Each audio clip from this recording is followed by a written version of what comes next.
window. Oh, good God. Welcome, Bane Zubber, with the truly haunting message to start things off. A perfect way to intro yourself to the stream. Spawning down on the bottom right, it is Team Roddy's Fiant. And he is not going to blind count. Oh, yes, he is, in a different way. Spawning up the top left, it's Cannon Man. He's got LM Loft, but it is Gref, or Team Hasu. And he doesn't even actually check the natural. Fiant is going to open up pool first, but it's a very late pool first. Into a proxy hatch.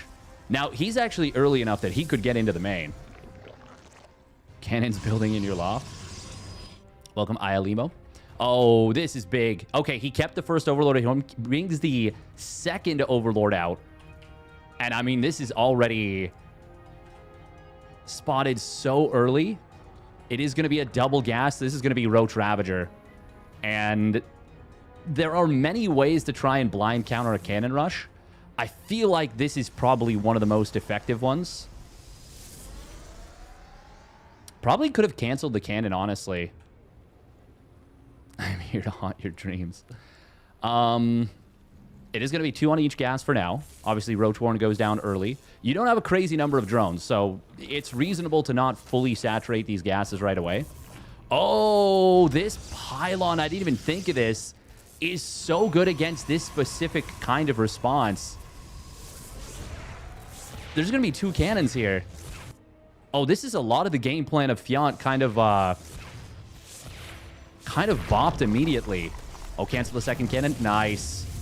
If he had the Overlord here, he would have known he didn't need to cancel the hatchery right away and could have forced the second cannon to finish, I think. I would have actually needed to check the timing on that hatchery. Okay, we are going to see the hatch restart. This time it will take an additional pylon and a cannon to try and go after that. First Stalker already on the way. It's another cannon, not a shield battery for the forward aggression. Fiant will have gas to morph all 3 Ravagers right away. Gref may end up accidentally expanding here. At his natural. This is, I mean, macro-wise, he's ahead. Like, he's up 5 workers. Obviously, this is a big commitment on the defense. This is an all-in to try and crush this. Gref does not have the money to start his 3rd Stalker just yet. It is going to be a Stargate. Okay. Not going to be using the cannon. Oh, did he kill that? He did. Ooh, that's big. And with shield battery not done yet. Oh my God, that pylon is a huge vulnerability. I think Fiant's about to shut this down. Oh, like one more volley on that and he gets it just as the shield battery gets powered up. Oh, this is so bad for Gref. He is going to get away with one of the Stalkers, but that's all his production gone. And he didn't even kill a single unit for this. Gref. Okay, Fiant doesn't know about the Stargate. He did get an Overlord across the map. Oh, this is really, really painful for Gref right now. This cannon will hit the hatchery, but Fiant can contest this. Like, pretty hard, in fact. First cannon is going to go down to the next volley of... oh, it doesn't hit the hatch. Wow, that really looks like it does. He had enough to full bile down the second cannon. And then just clicks down the first one. Void Ray will pop out, and there's no anti-air. That is actually a really big problem for Fianten. I mean, you just got to get home with the Ravagers. Start building Queens. Might even need a Spore, but he is going to have a hatchery at the natural soon. This is still really good for Fiant.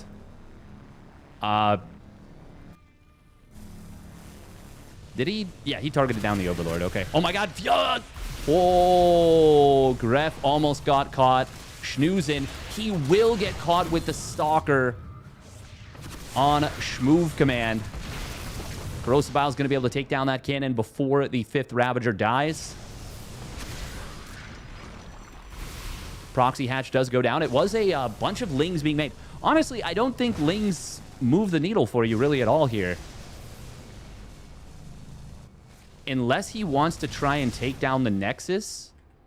But I feel like a layer and more queens is the recipe right here for Fiant.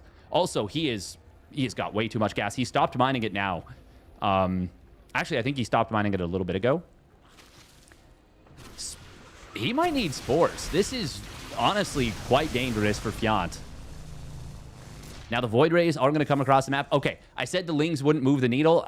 That's not necessarily going to be the case. Oracle does pop out at home. Corrosive Biles get avoided. Did he lose both? No, they're right here. They're underneath the Overlord. They're hiding. First Void Ray did take some damage, obviously. Oh, was that a kill? No, okay. He got the cancel off, but that's still really, really bad right now for Gref. Oh, but also not so great for Fiant is losing 2 Overlords at a pretty critical timing. Still losing the Nexus is...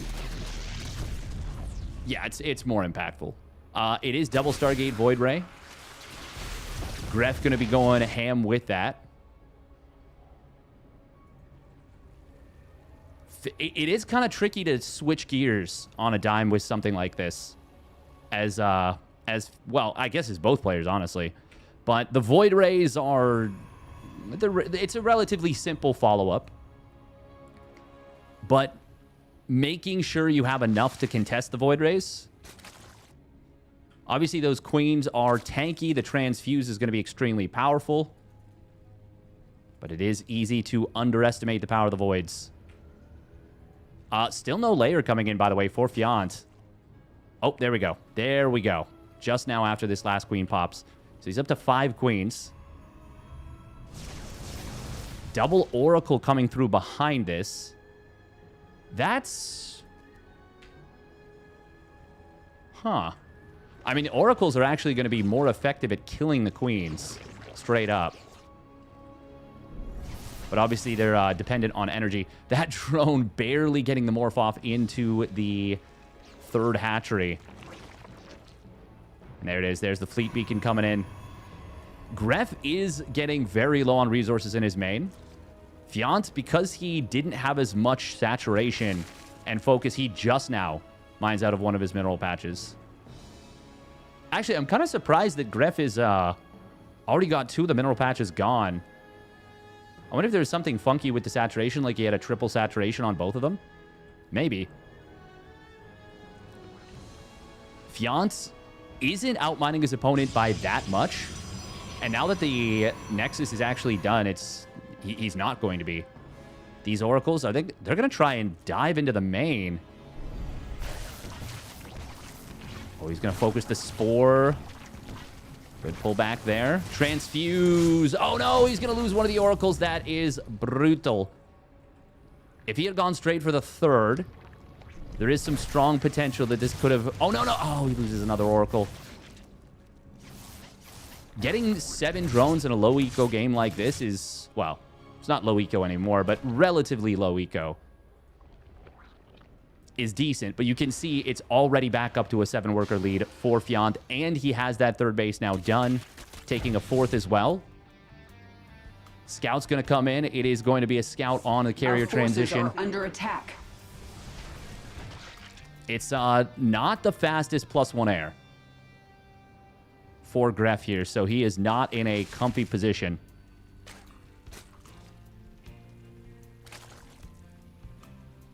The thing that I like about Void Rays is that they're Void Rays, which is also the same thing I hate about Void Rays. Nice. I feel like that sums up how I feel about Void Rays, too.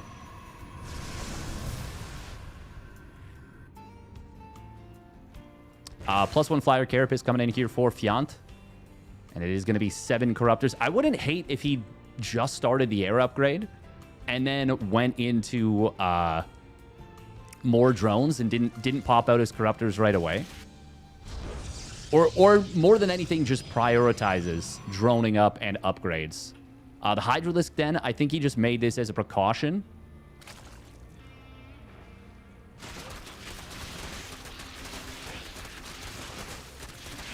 Trying to think if there's any benefit to killing the ice. Not really, but there's also no cost really to it. Gref getting up to now his third Stargate. Fianto in the last little bit has been mining quite a bit mo. Really when that third base came online. And Gref, for his part, yeah, he is down to a half main base. And it's already getting a little bit dry. Obviously, you know, whenever a cannon rush is in play. Oh. Did he? He didn't get anything there, did he? No, he just loses 2 Corruptors. Kills 3 Interceptors, but, I mean, that's not ideal at all. This was a bit of an anti-timing. In fact, I think he attacked in when his opponent's +1 air was done and before his own +1 Fire Carapace, but that's a big set of Vials right there. Void Rays do pop on their Prismatic Alignment. They don't have speed. Oh! Gref eats some big Vials on the Void Rays, but they weren't stacked up on the same location. So they don't do much more than just shield damage there. That's what I was looking for. The Flux Veins. I honestly wonder if a second Spire wouldn't be the correct call here for Gref. Or, pardon me, for Fiant. For sure, he needs to get a second air upgrade, whether it's attack or Carapace. Personally, I'd prefer Carapace. Just because the Void Ray's tick damage is so powerful. Also, I wouldn't mind, with all the gas that he's got at the moment, either one, go into Infestors, head up towards a Hive, or morph all your Roaches into Ravagers and just have a crap ton of Biles ready to go. Fiant is continuing to spread creep, which is pretty nice. I mean, more than anything, it gives vision, it gives your Queen's mobility. It's just a very high quality situation. We do have a Changeling here on this 4th base location. Gref is way down in supply. But if he gets up to +2 air, I mean, the Void Rays are going to melt the Corruptors. Oh, not quite enough to one-shot the Voids there. Or, yeah, one-shot the Voids. He does ultimately get it. Obviously, having the speed now done on the Void Rays makes it super easy to dodge Biles. There's the Infestors coming in. +2 air weapons has completed. It's got to be straight into +3. We are going to see a transition in towards ground. I mean, charge lots are a very natural progression for Sky Toss because, well, they don't cost any gas and they punish the crap out of a lot of things on the ground. Even if your opponent does go Mass Ravager, it can just be decent to have Zealots to contest them. Not to mention the fact that Zealot run-bys are incredibly strong. There is the big Ravager morph. We've got Fiant looking to max out. He did get a second Spire, by the way. Big fan of this. No air upgrade number 3, though, coming in for Gref. Gref is obviously way down in army supply. Way down in army supply.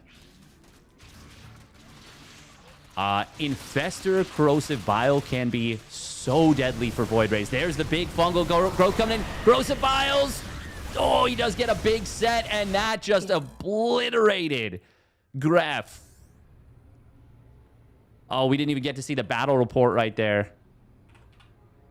We gotta take a quick peek. Oh my god, it went from 2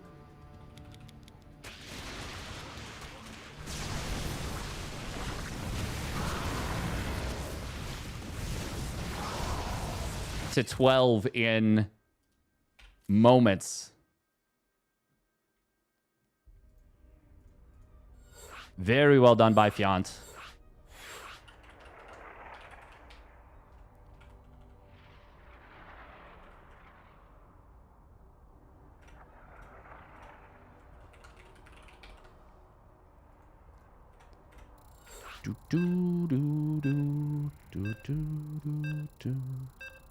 I'm about to pass out.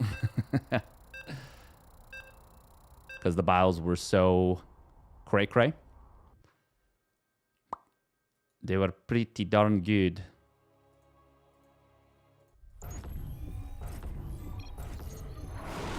Pretty darn good. Fiant lost, though, didn't he? No. No, of course not. With those Biles? No, absolutely not. No, he took that game. Faux show. Oh, show. No, definitely not. All right, here we go. Spawning up at the top left for Team Roddy. It is Fiant. In the yellow. And his opponent spawning down on the bottom left. Right, it is Gref for Team Hasu. No, I mean, Fiant was in a very good position. Basically, once the third base got secured, honestly, even denying the first attack was really good. Or sorry, the Nexus the first time was really good. Denying the first attack was also very good. Like, breaking that position, extremely, extremely strong. Okay, Fiant is looking around for this. Yeah. Greg Maref.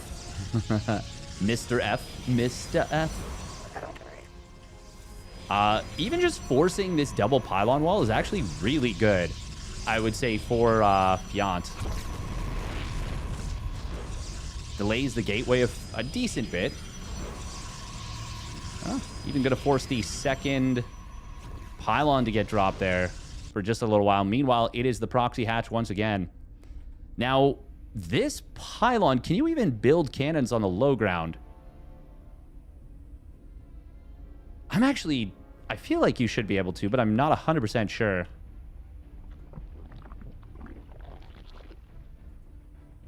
Oh, he can't. He cannot. Oh, that's interesting. The gas is in the way. Otherwise, you could put it like here. Oh, damn. Roach Warren coming through. It is a later second gas this time for Fiant, so he's focusing a little bit more on drone economy or mineral economy, I guess. He did pull 2 workers for a decent bit of time. Obviously, had this one here as well. Okay, this is in theory better for Gref in terms of macro. This is going to set him to take up the set him up to take the new base sooner. Unfortunately, his Overlord for Fiant was a little late, so he's actually late to be able to start up his first 2 roaches. The thing is, you're kind of looking for the sweet spot of being able to build Ravagers anyways. I'm actually surprised he builds the 4th roach right away. 25 gas down the drain. Well, not down the drain, but allocated. Does mean that you're not able to morph that second Ravager right away. But he is now up to 3-3 on the gas. Oh, this time the... Oh, very interesting here. Oh, no, Gref. Oh, he misplaced it. He misplaced it to wall this out. A Ravager morph would be so good here, but he doesn't have the cash for it. Gref actually pulling back. That's a mistake. Oh, okay. Well, he's just going to tap out. What happened on the other side? I guess he just didn't want to play it out.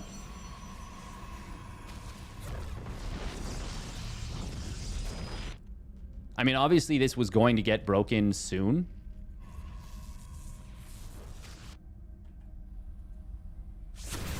Yeah, he saw this. He saw that this was...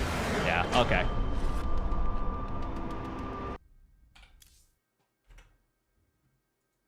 Me seeing a roach in my kitchen. Pull the probes! Get him! Get him! Got him. Ooh, Shameless Sneaker Act in the first round. Or second round. HeroMarine art as well. We will get Cure Fiant.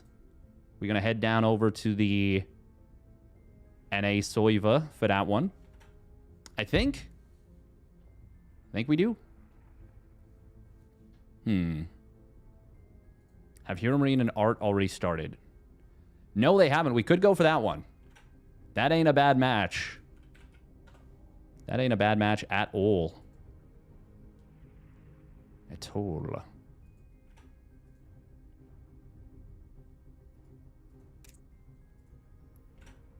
What do you think? HeroMarine art?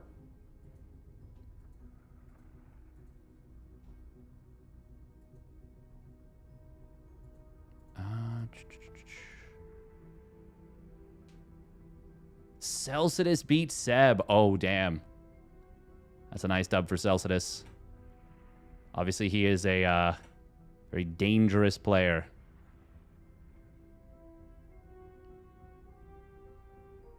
I think we go HeroMarine art.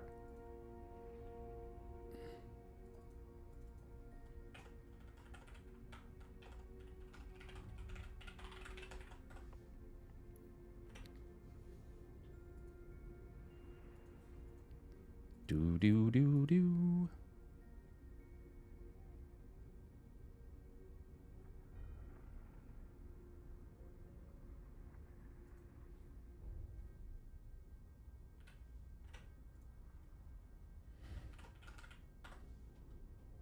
All right. Yeah, HeroMarine art it is. This is the all caps Russian art.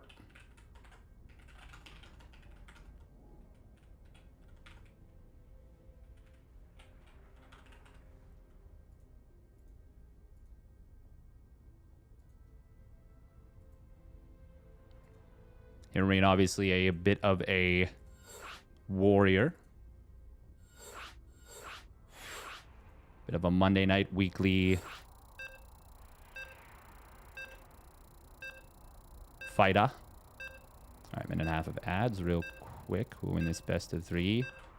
TVP, HeroMarine, or Art? Art's had some low-key really good results in some of these weekly tournaments.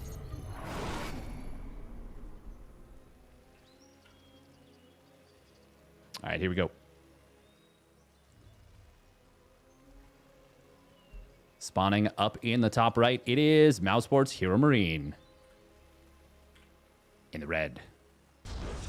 And his opponent spawning down on the bottom left of Tourmaline. It is Art in the blue. All right, let's see what we got going here. What we got going on.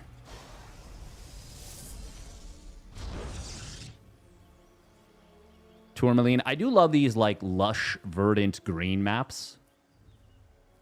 Bit of a sucker for them.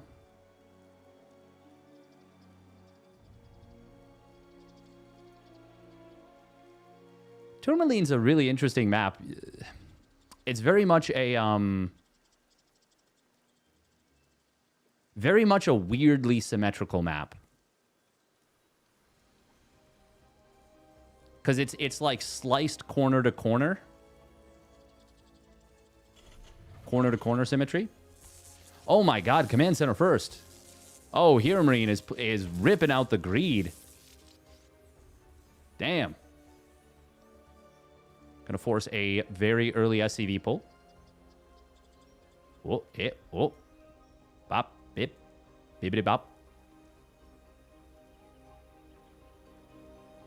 Obviously, those shields regenerating makes this just such a frustrating thing to deal with. Second SCV even having to be pulled just for the threat of this. Art going to focus on getting the scout on the 2 additional gases, and he does do exactly that.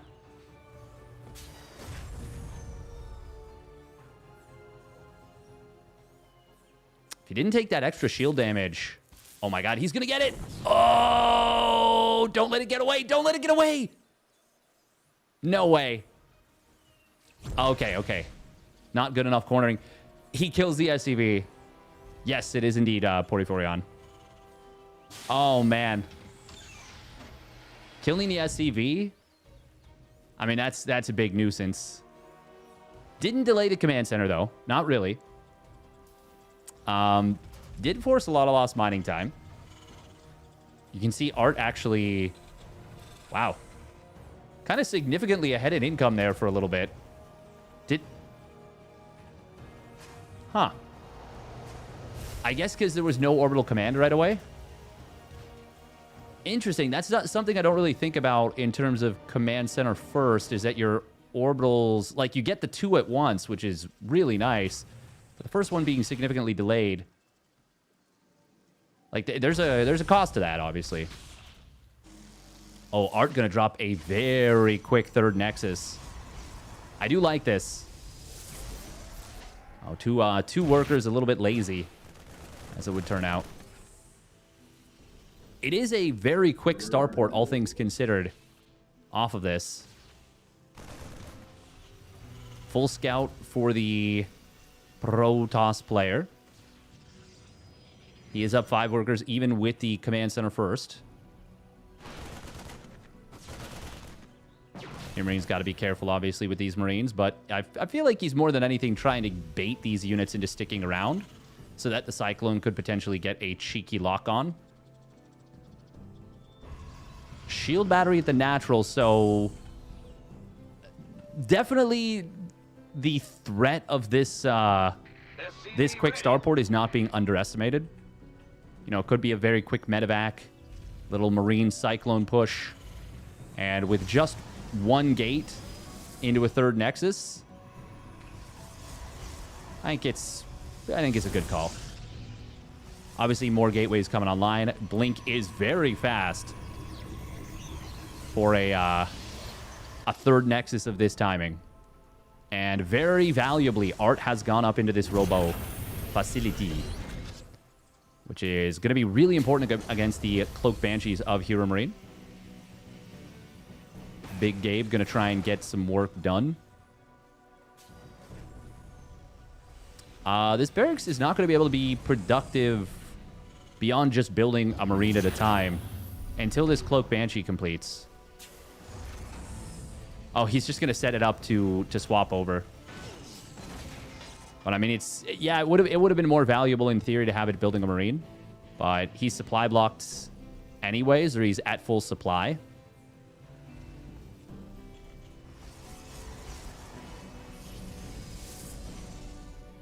Oh, Observer is going to be out in a moment. The second one. It's only going to be 1 probe going down. Really good positioning here from Art. Meanwhile, we got 3 Stalkers and an Observer at the 3rd base as well. Did Art... yeah, he did get back in here. He did see the Cloak Banshee setup. Yeah, with the timing of Cloak, this really kind of throws off the Stim and Combat Shield synergy. Oh, that's a really big scout. Seeing the Banshee in the middle. Did he see it? That's a good question. If he did, he'll have an idea of what's going on here. Now, HeroMarine gets the notification that, you know, he was under attack, even though it's fake. Art is... This one is Russia. There's another Polish Art. That one has a lowercase r in their name. Oh, that's really nice for Art here. 2 Observers together. You got a baby pig baby here. Pig baby junior. With 4 Observers.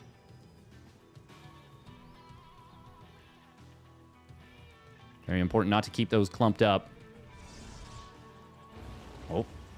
First 2 medevacs boosting forward. There is charge done. Oh no! HeroMarine accidentally loading up into his medevac there. That's a lot of lost DPS. There's a supply block for Art. Blink forward. Not quite able to snipe that Marauder, but puts a decent amount of damage into it. Concussive Shells has... Or sorry, Combat Shields has now completed. Concussive Shells is about to complete. Zealots in small numbers are going to struggle here a little bit. Guardian Shield not being dropped, instead going for the Force Field. We'll be able to still save that sentry, though. First Colossus is in production. HeroMarine does have a lot of SCVs. Marine's getting cooked here, which means the Zealots are going to do absolute work. Oh, Widowmine, nice job retargeting, but great blink from Art, seeing which one was targeted. Now, these Stalkers, they got to get out of here. Marauders plus medevacs is not what you want to be fighting with Stalkers. Ultimately, that does go favorably for HeroMarine. Yeah, I would say that went quite favorably. Especially the fact that most of the Marines got traded out before the Colossus joined up. So it doesn't get to do what it's best at, which is killing Marines. Upgrades, though. This is a situation that we usually don't see in TVP. And that is the Protoss player having a pretty significant upgrade lead right out at the get-go, without it being some weird double forge play or something like that. HeroMarine, of course, with that command center first, and the push he went for delayed his engineering bay. And Art powered his upgrades and already has the second forge, pumping out that +2. Triple Widowmine drop in the natural could be scary. Hey, thank you, End of Line, for the raid. Appreciate it. End of Line, an unconventional, very sneaky, crafty Zerg player. Oh my god, the probe. Oh! No! Why did we try? Oh, my God. Oh, why was that the methodology used?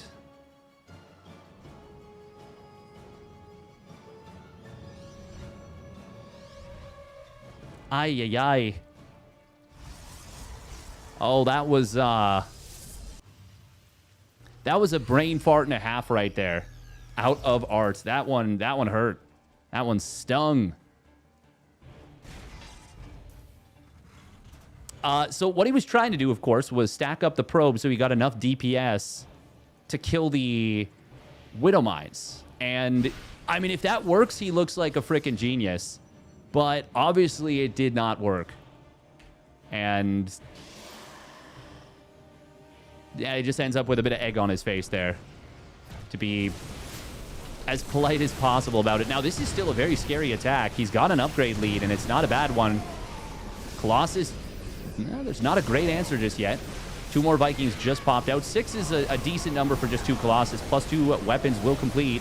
Blink forward. He does snipe 2 of the Vikings very quickly. Oh, that's a good force field for catching some of these units and forcing the other ones away. Allows him to clean up the rest of the Vikings.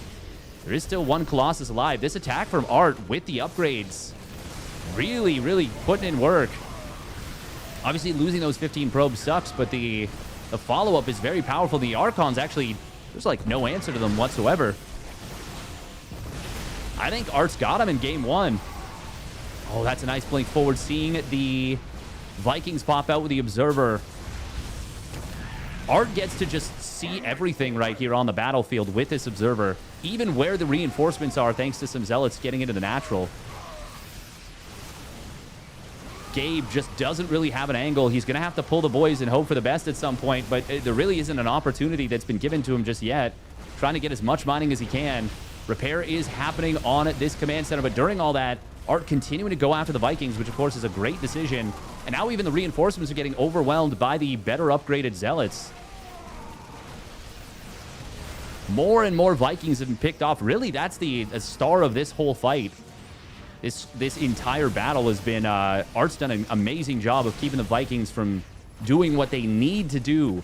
And the fact that 1 Colossus has forced so many additional Vikings and they still haven't been able to kill this Colossus is gigantic.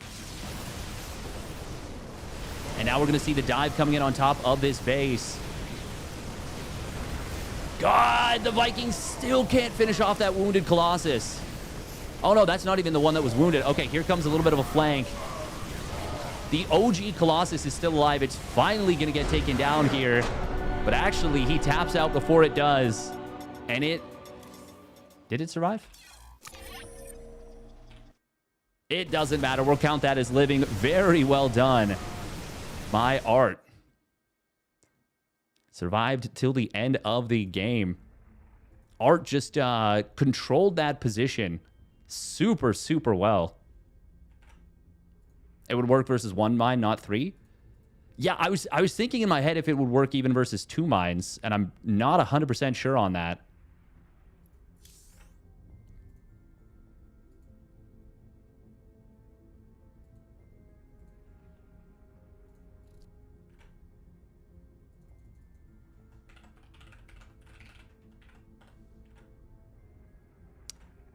Guys.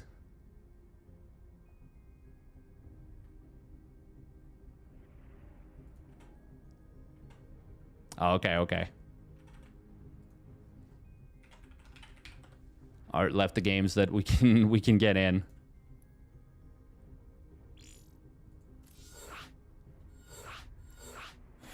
It happens. As long as it's a remake, I don't care at all.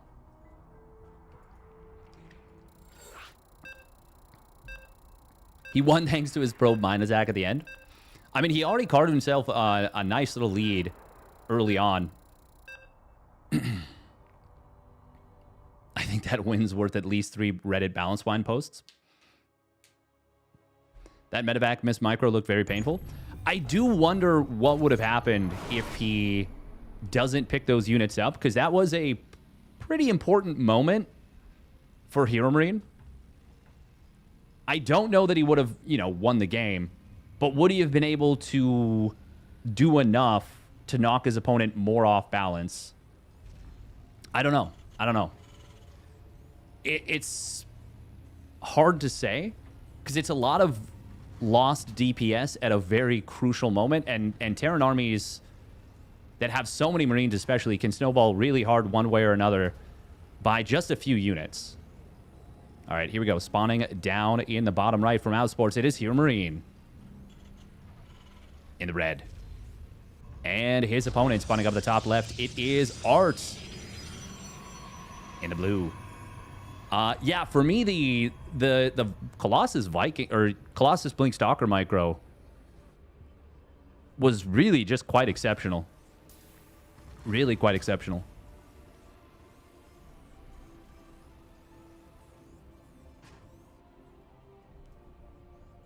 Also, the Archons, I would have loved to see how much damage they did in that fight, but it would have been a lot.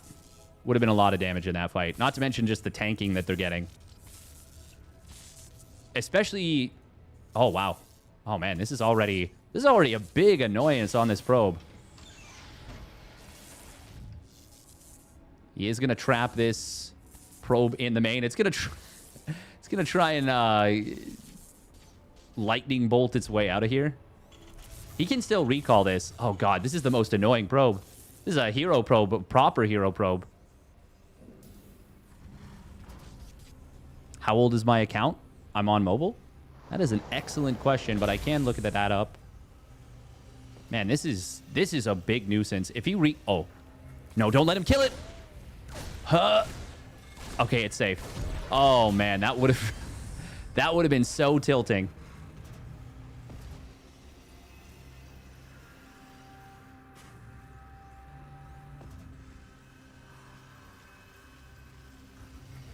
That would have been very, very tilting. December 10th, 2010. Damn, that might be a Justin TV account then. Like from the days of Justin TV. It is a double gas opener, of course, from HeroMarine. He does go with a very quick Cyclone.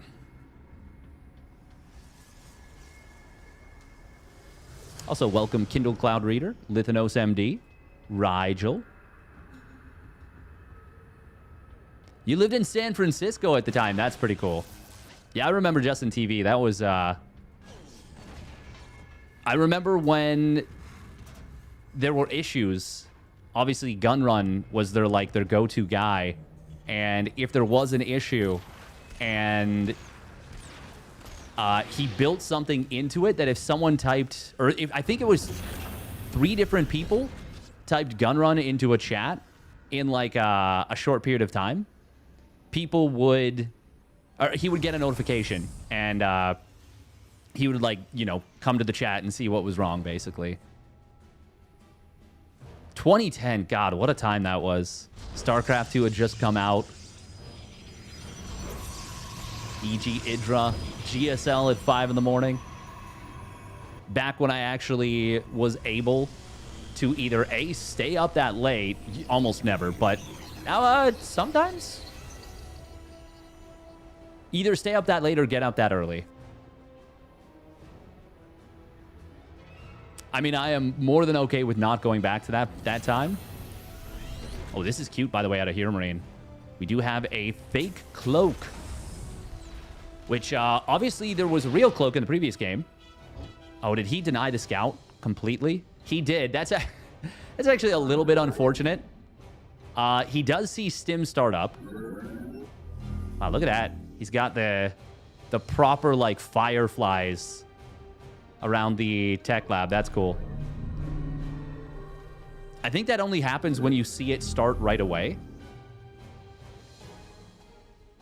So if he knows that, and I might even be wrong about that, but if he is in fact correct, if I'm in fact correct and he knows that, he will know that Stim started exactly at that point, and he can figure out when it's going to finish.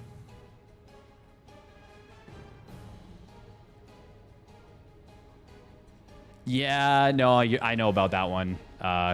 Potato Wizard. Well, I don't know exactly the details of it, but I can still remember the Justin TV days with fondness and like the early days of esports. I honestly don't know the whole details. I just know it's not been ideal. Hey, that's you can no one can stop you from remembering you know, the cool stuff.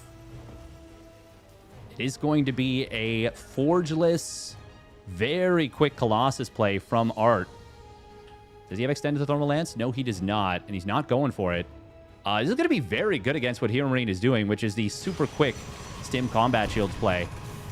Auto Turret will get in on the third base. We'll be able to find some good damage. Oh, no concussive shells mean these Stalkers can actually just get away. Did force out a decent-sized Stim. First Colossus is going to be out in time. That's a good blink. This time he does get the unit here. Guardian Shield is going to get popped. Colossus will join the fight. And I feel like this is a pretty decent situation. Art going to be able to bait that out. He doesn't have the extended Thermal Lance on the way still. He really needs that upgrade. That is a super, super crucial upgrade.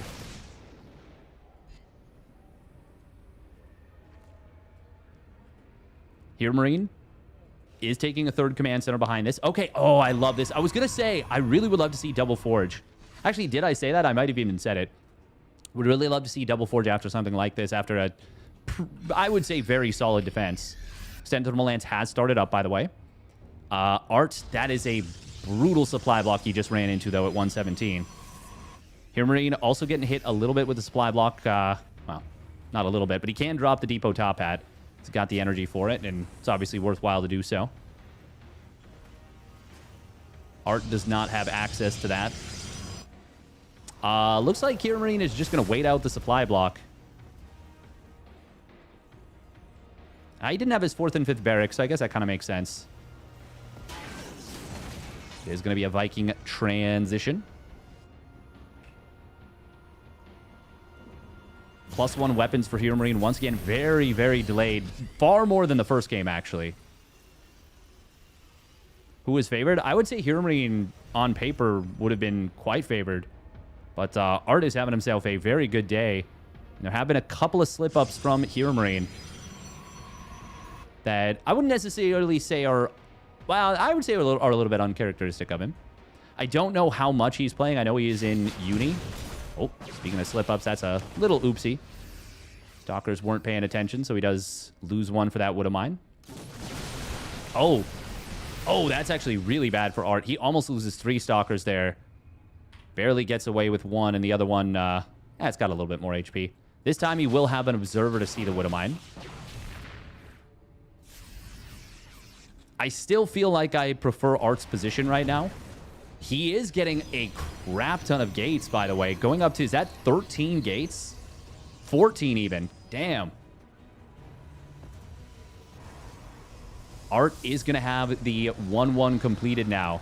And that will give him an upgrade lead. I'd love to see him just fire up 2-2 straight away. I mean, that is really the benefit of Double Forge, is how fast you can go into really every upgrade setup. But I feel like it's the 2-2 and the 3-3 that make it feel... When you're playing against it, make it feel busted. Because at this point, you're usually on a minimum of 3 Nexus, if not 4, which means a lot of potential Chrono Boost energy. In many situations, there's not a whole lot else to Chrono Boost. You've already got, in this case, a good probe count. A little bit of a miss rally with some Marines.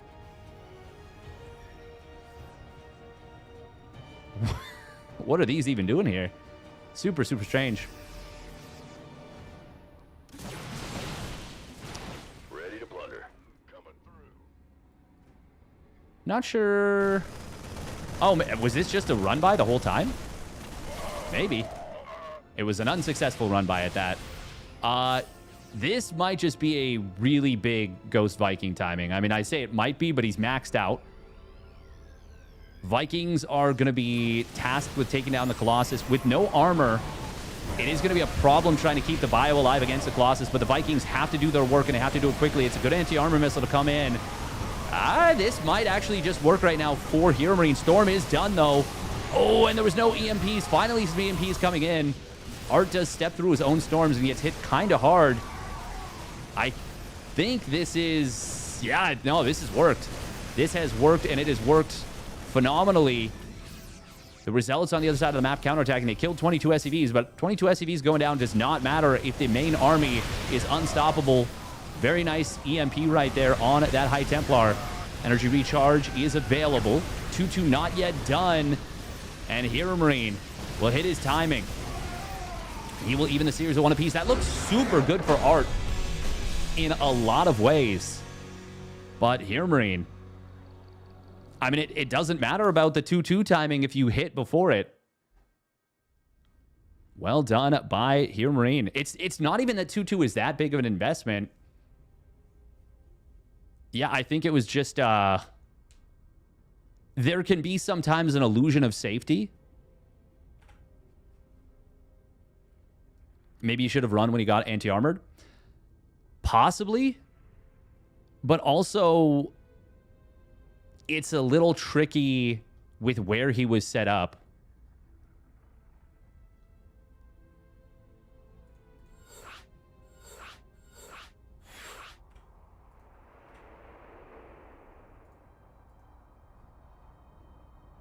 -2 armor for the decisive fight is big. Yeah, especially with the Vikings double attacking. Beyond Cure in the round of 8. Yeah, they've run into each other quite a few times relatively early in the bracket, which is kind of sick.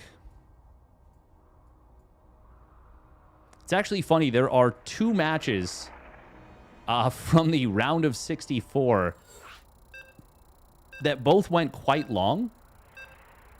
But then you have other parts of the bracket that have gone pretty quickly. And, for example, we've got Nikaract already knocked to the lower bracket and already quite, like, 3 rounds into the lower bracket, while there's still an upper bracket first round match going on.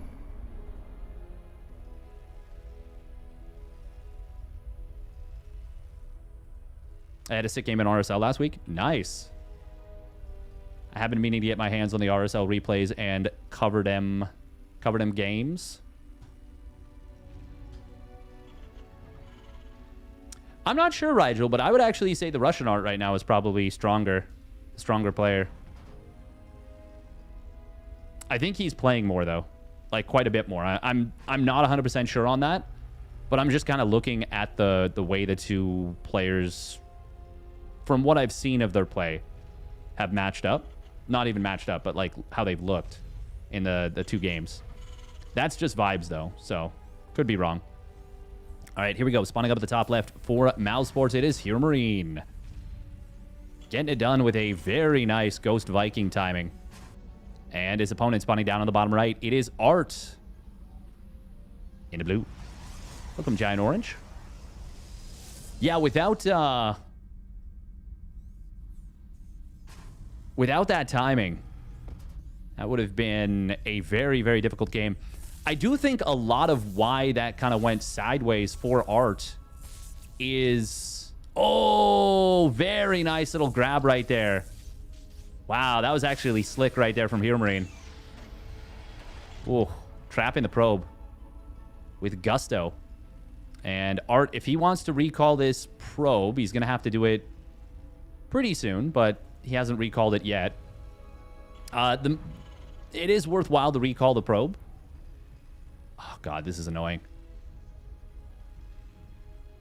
I hate having my workers, you know, knocked about. Thank you very much, Infofox, for the 200 sub at 52 months.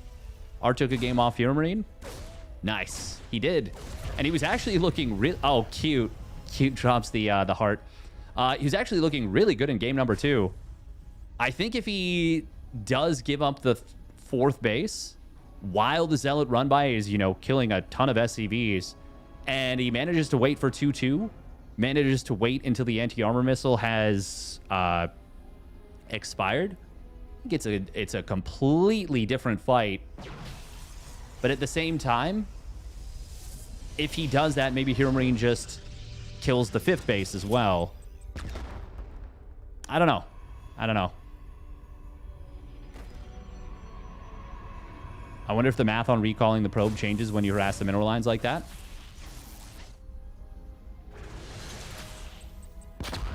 Like sacking it to get that? Oh, that probe pull. I don't know if the Reaper would have gone down anyways, but it did go down, and it feels like the probe pull got it. It's a good question. I think staying as long as you can and then recalling last second, if you can nail it, I mean, that's obviously the best of all worlds, right?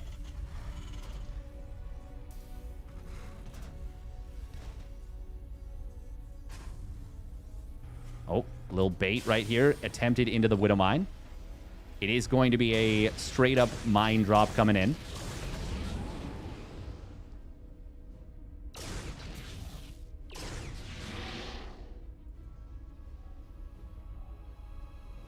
HeroMarine is, he is one of the players that I think of when it comes to just straight-up mine drop play. Now, for a long time, the one racks expand mine drop, where it was, you know, Reaper into Hellion into double mine drop. Obviously not off a double gas. It would hit a little bit later. Thought of that as the big Gabe build. Oh, we are going to see a probe pull coming in. He takes a page out of Hero's book, and this time it does work out for him. Oh, my God.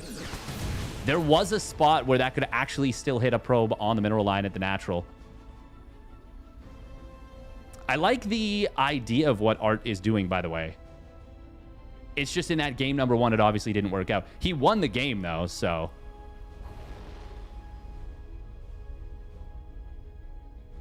But it also came a lot later. Yeah, against a 2-mine drop, I think that probe pull is a good call.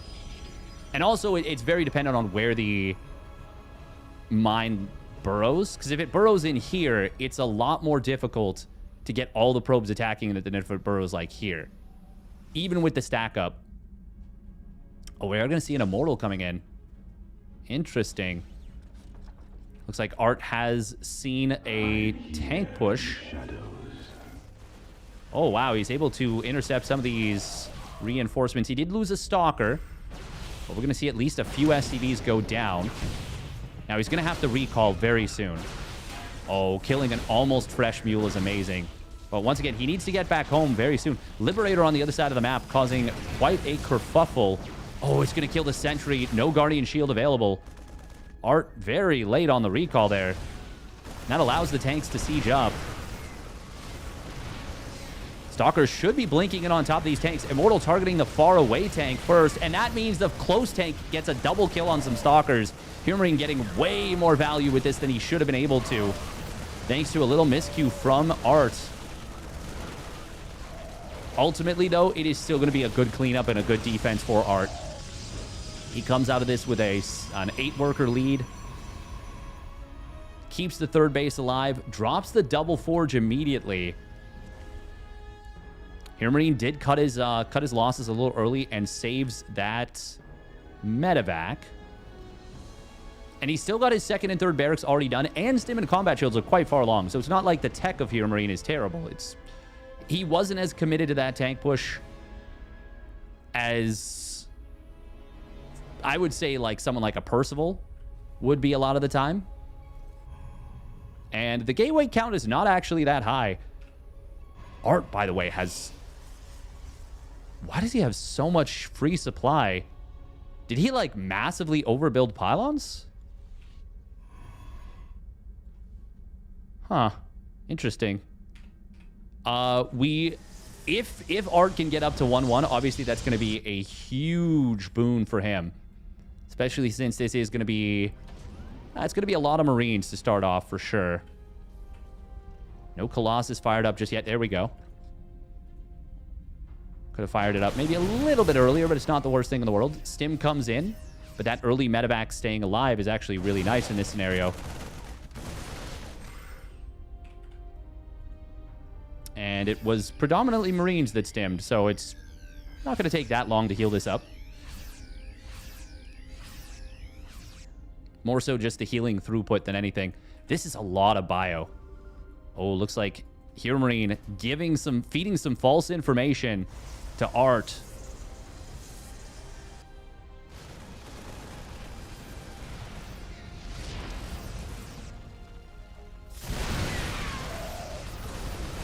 trying to show that he was splitting up his army, but he did change force. Oh, that's a very nice split off against that Widow Mine. Siege tanks. Going to be able to target down the Guardian Shield Sentry. Colossus was hunting the Marines, ignoring the lower value units. Very nice job from Art there. Oh, and the blink forward snipes the medevac with a couple Marauders inside. That's a triple kill Widow Mine right there. But even with that at the tail end, and even with the fact that the 1-1 was not done, Art gets a really good fight for him. And HeroMarine, he is in trub now.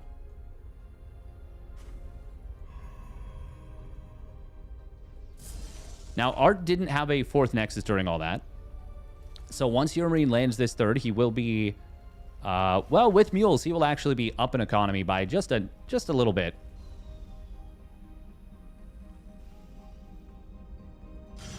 Actually, am I missing something? Why is Art's eco relatively quite a bit lower? Maybe just the ebb and flow? Oh, double mine drop. Did get spotted there.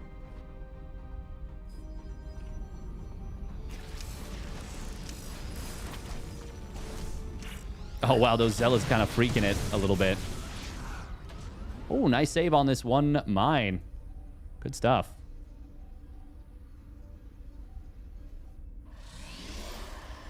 Art. His 2-2 was a little bit disjointed, but he is going to try and catch up the one upgrade with a Chrono, and that should pretty much even these out. Pretty close, at least. It's going to end up being about, what, 3 seconds behind or something? Maybe 5? Okay, I was like, I hear laser beams, but I don't see anything on the minimap. Marine shouldn't be here. Yeah, he was just killing the rocks.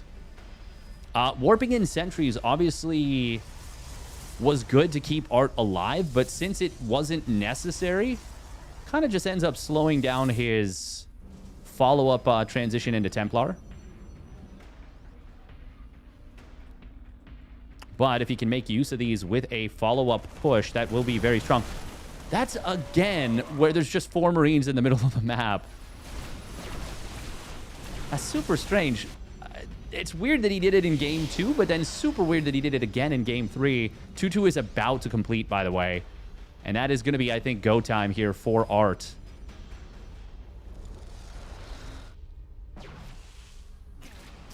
Widow Mine, not quite going to be able to burrow. And a nice little blink finishes off the medevac to make sure it can't get away. HeroMarine doesn't know where his opponent's army is, but he is going to find it. Once again, with a 4-Marine strategic sacrifice. This time, it at least is a valuable sacrifice. Are there any ghosts in the army? The answer is no. Blink forward going to come in. He will snipe one tank immediately. Second one going down. Very good force field. Going to let these Zealots and Archons go to work. And Art now breaking his own force fields to just smash through. And he is going to crush it in game number 3. Holy moly. HeroMarine is, I mean, there's no chance. Absolutely no chance now with his 2-2 done. Damn. Well done by Art. Wasn't thinking about a 3-3 late game macro play. He was thinking it is time to go, go, go. Art gets it done. Those were some nasty force fields right there.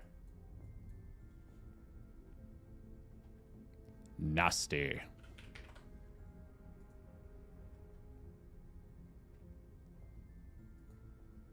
Very well done.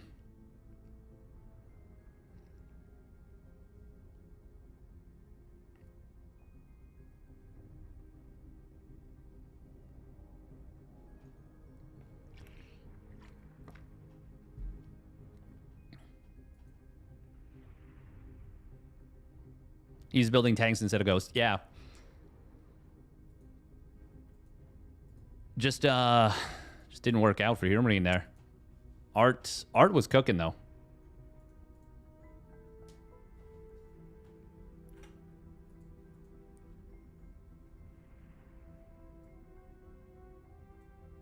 Oh, wow. I'm going to guess that HeroMarine probably doesn't stick around for the loser bracket since he would be waiting quite a bit of time. Because it is somehow still dependent on the lower bracket first round match, which I think has to be done now.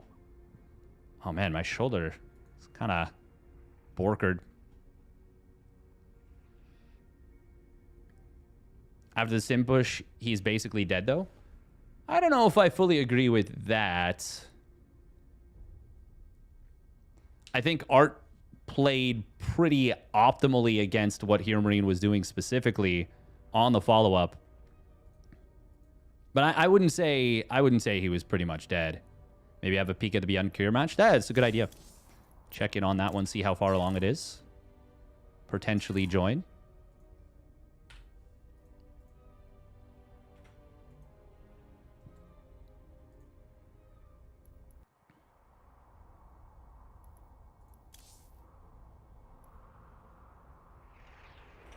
Looks like they're 4 minutes into a game.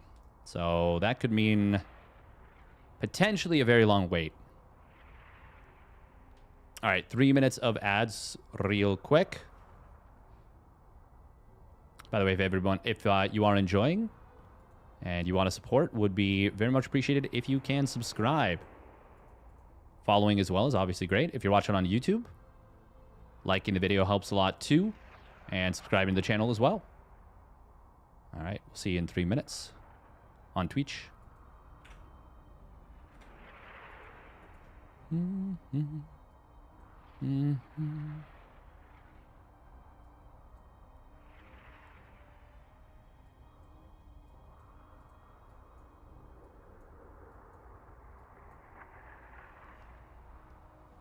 Oh, man. Finally got back to the gym.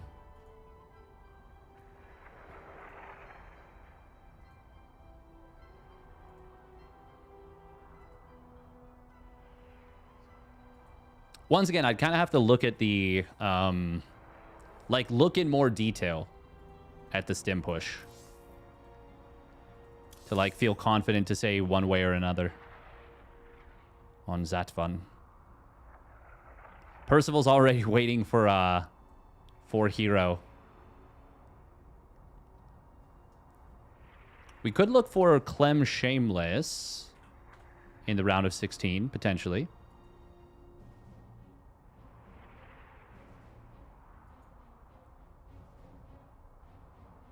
Oh. Never mind. Looks like Rotti is covering that one. Oh my god, he's like moving his camera around all over the place. Looking crazy. Yeah, it looks like Shameless changed his name to Kirito. No idea why. But that's fine. Can't go back to the gym for like another month. Ah, that sucks. Rehabbing an injury, I assume.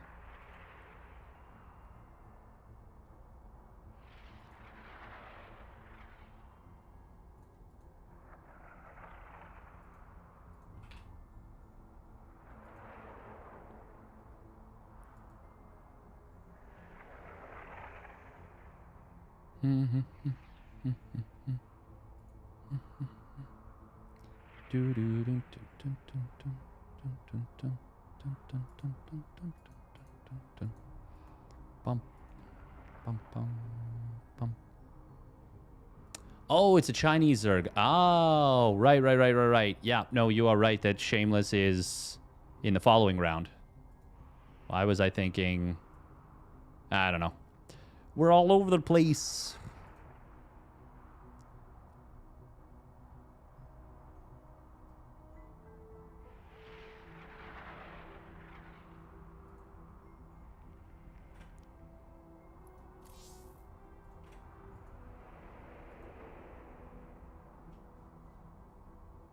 Ah, damn. That is rough, hang-a-dang. Hopefully it's, hopefully it chills out a little. Hopefully it heals up nicely.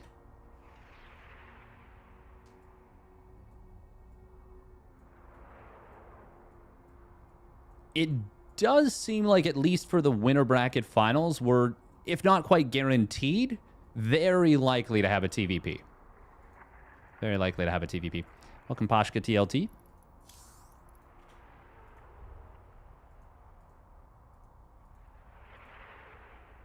Yeah, I think we're just gonna wait a little bit. Wait a little bit.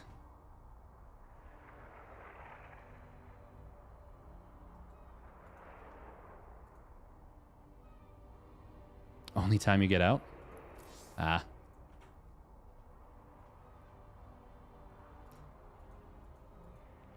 It's it can be nice. It can be a little bit therapeutic, a little bit nice to just kind of clear your head, do what you got to do.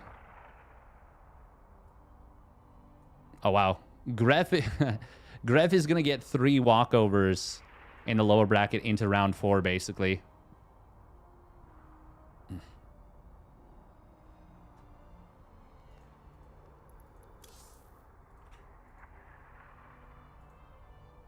Yeah, I saw that giant orange. I was like, ugh.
The moment Clem lost, I just turned off. Yeah, I don't blame you. Once again, that's like the drawback and the risk of Wardy electing to randomize the seeding for the weekly. I honestly...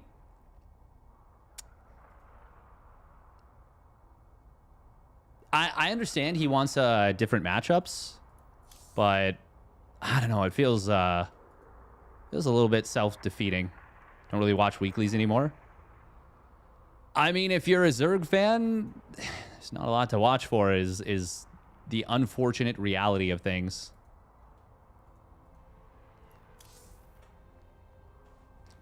Solar looked like he was going to sign up today, but didn't check in, even as a Terran. I don't think you can really fairly compare the two giant orange. I understand, but like Terrans, at least you have a good number of Terrans signed up.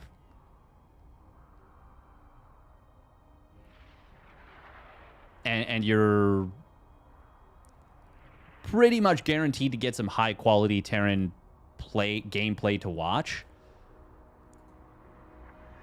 It does feel pretty strong for the Protosses, though. I'm not gonna contest that point for sure. But like, yeah, at least you have Clem. Like just today, for example, you got Clem, Byun, Cure, Percival, Neekrax, HeroMarine. Obviously, HeroMarine losing early. You're just saying it's bad? Well, no, but it's not that it's not worse as Terran. It's that it's far worse as Zerg. Far, far, far worse. If you're wanting to watch.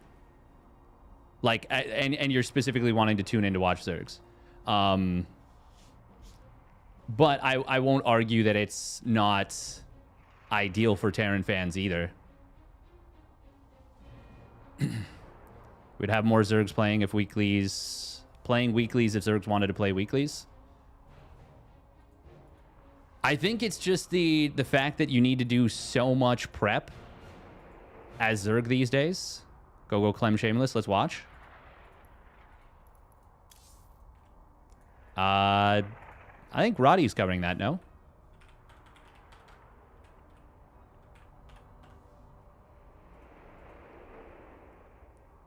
Also, welcome, Nicorrect. Yeah, it looks like Beyond is going to take a little bit. Yeah, we'll do that. We'll go for the Clem Shameless.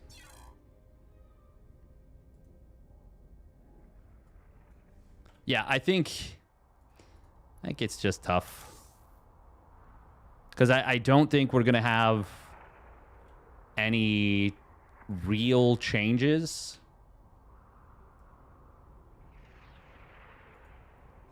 The thing is, I love watching Hero play. Love, love, love watching Hero play.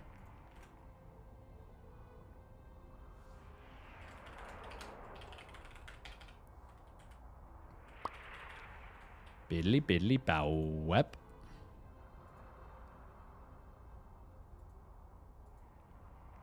Yeah, you basically never see TVZs for the aforementioned reasons. And TVTs you literally only see with Cure versus Beyond mostly. Yeah. It is a lot of TVP if you're going to see any matchup. Yeah. It does kind of suck. We've seen some Percival TVTs. I think a lot of why we're in the predicament that we're in, too, is that Zerg has had periods of time where it has been disgustingly broken, you know? And people equate that as, like, now.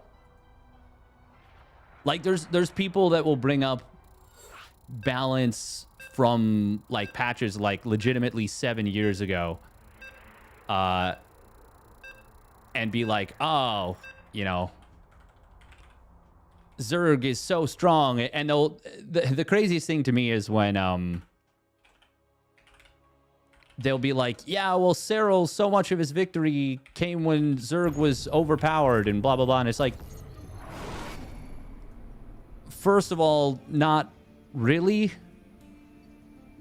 But, like, the small period of time where it was during his dominance, he didn't play the abusive shit literally at all. Like, ever. Like, it'd be like, oh, man, Infestor Broodlord is so broken. It's like, yeah, but he won literally every single game with Mutilating Bane. Like, this is obviously, you know, not fair to say that. Yeah, exactly. 2019. 2019 was the year of the Invincible Swarm host. And by that, I mean the Invincible Nidus Swarm host. All right, here we go. Spawning down in the bottom right for the Stalny Balls. It is Shameless. And his opponent spawning up at the top left for Team Liquid. It is Clem. Malem.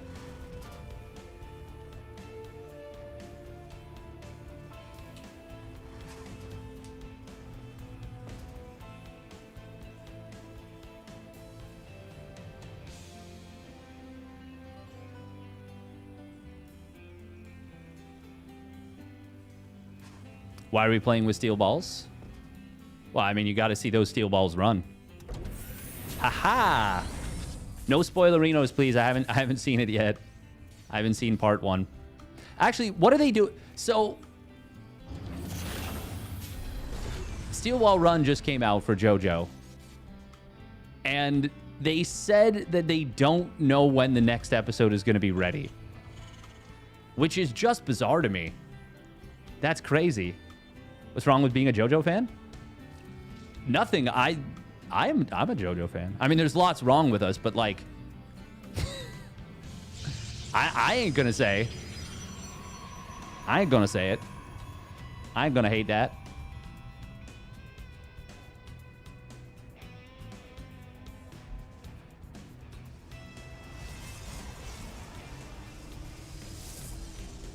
Realistically, like, you can make an argument that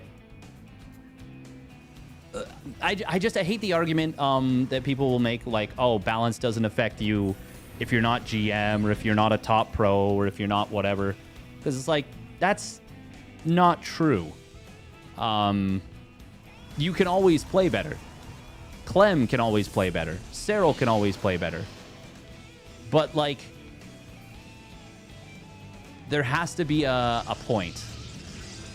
There has to be a point where we say, if you're playing enough better than an opponent, you know, you should win.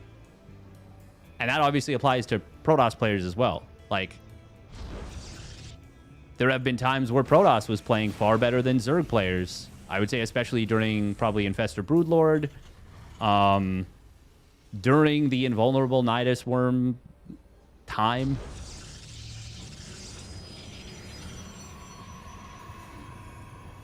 Yeah, exactly. Frustration due to balance causing, you know, poor performance. I understand the argument that you can make, which is that, you know, oh, well, you should have a stronger mental. But, like, people are only human. Like, that's not entirely reasonable to be like, just be inhuman, you know? Just be immune to frustration. It's like, that's not really how humans work.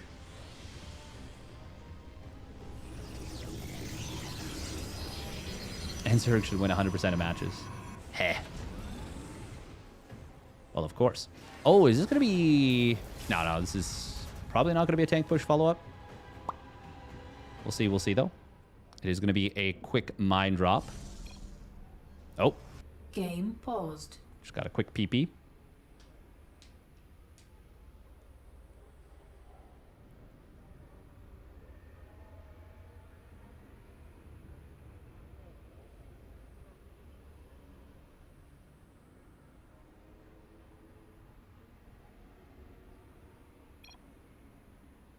I'm only human after all. Exactly. Exactly. Should be no eBay with this quick of 3 racks. Yeah, I think HeroMarine did something more or less... Yeah, something very, very similar.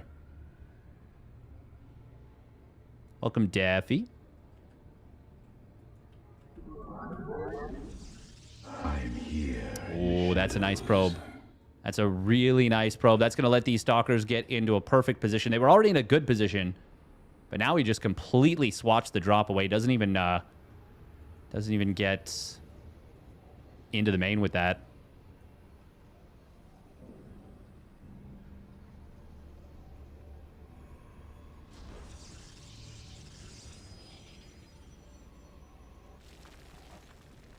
Oh, wouldn't mind gonna burrow, but there's an observer right there. This, oh no, this medevac. He's gonna lose everything for this. Ay. Nice blink forward. Does find that one Widowmine. Clem is gonna lose the other one now too. Ooh. Damn. That's actually so brutal for Clem. Shameless did go with a very quick Colossus play, which is actually going to be quite good against this super, super fast stim combat shields. I think of this as the Ryung style. The very delayed engineering bay. Get onto the map with a couple of quick medevacs. Now, it's different than how Ryung used to play it. Like, I don't know, what was that? Like 4 years ago at this point?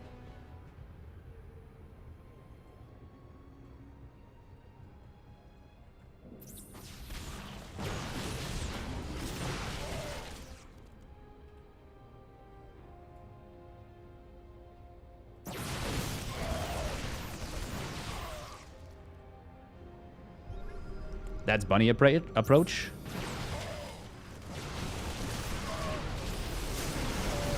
Ah, fair enough.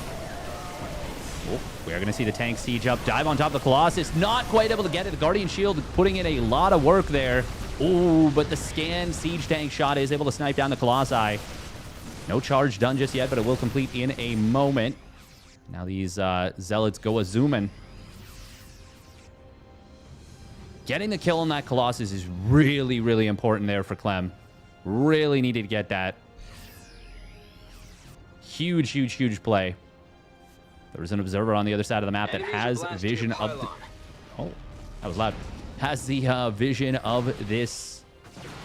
Oh, barely getting past the Stalkers with the medevac. Sorry, observer has vision on this third CC. This still feels like a very good position for Shameless. He is supply blocked a little. Oh, he's going to actually just keep the Zealots on top of the command center? I mean, that's not going to get a cancel as a result. Still, they'll be able to run away because there is no concussive. Oh. He's... A lot of work to kill 2 extra zealots, basically, but he does get them.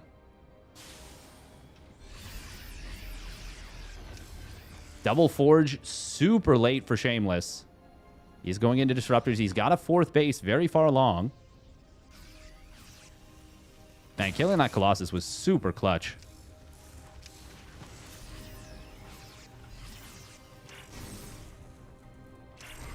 Oh. What the hell? Why did he blink forward there? Is that like... Is that a misclick? Very weird. Second starport getting set up here for Clem. +1 weapon's going to kick in, but yeah, this is late. This is going to be like 8:32, something like that.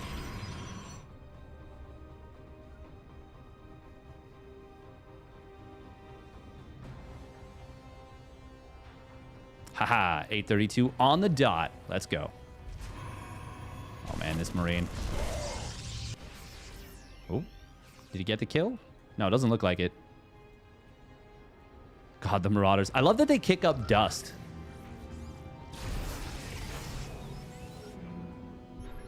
Scan coming in. He's going to be able to slow the Disruptor, but it will get away, at least for the moment. Second Disruptor shot going to be able to save that for the moment, but does Clem want to keep chasing? Wow, really tidy disengagement there from Shameless.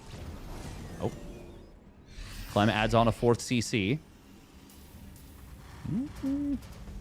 What's his Viking count at right now? 6. Oh, he's going to go for a big triple drop to the side. Gonna check on this 5th base. It will complete, but he is going to be able to take this out unless Shameless responds instantly. And even if he does, it's going down. I always love when a warp-in gets turned into a slow warp-in as a result of the death of a Nexus. Or sometimes the death of a gateway, but almost always the death of a Nexus. 1-1 finishing up here for Shameless. Losing that 4th base is annoying, but not game-losing by any means. Clem, for his part, is not quite done his own 4th. Armory finishing up in a moment, as well as +1 armor. Second energy bay already done, so we can go straight into that upgrade, that 2-2 setup. But there is going to be a decent size timing where it'll be 2-2 versus 1-1.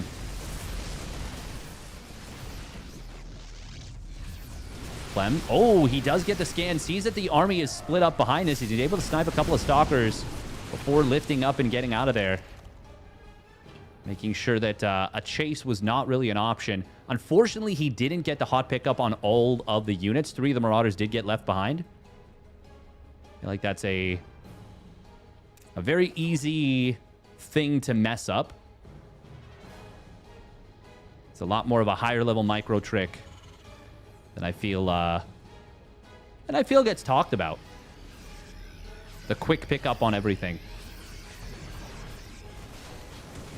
Oh, we are going to see Shameless trying to just run it down. Oh, boy. Disruptors. Oh, they're going to zone out a lot of this army. Will be a big flank. Good splitties from Clem, relatively speaking. Vikings are able to take out this army, and this is going to be an amazing fight for Clem. Initially looked super, super scary. But he was able to, I mean, get the engagement he was looking for. Damn. Very well done by Clement. It's a good question, Ayalima. Why don't they?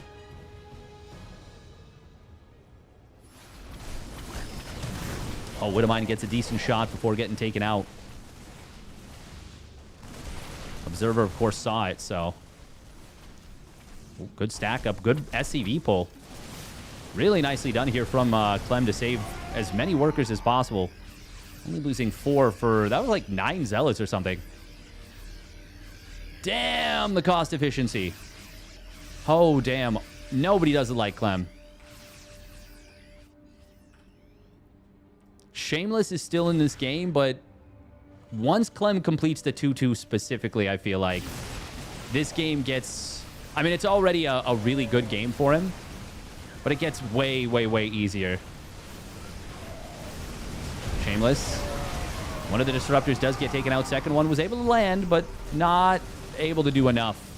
And Clem, even down 2 upgrades, not going to matter. The numbers are just too good. Oh, the cleanliness of that hot pickup. That was a hot pickup. Disruptor did get 6 kills, although I think that might have been the same Disruptor. I think it might have had kills from before. Either way, Clem is going to be able to muscle through. 60 army supply advantage. Oh, that was an absolutely sick fight. I mean, I think the difference between baiting Shameless in there, Giant Orange, and losing the game is like razor thin. Like it is a very difficult thing.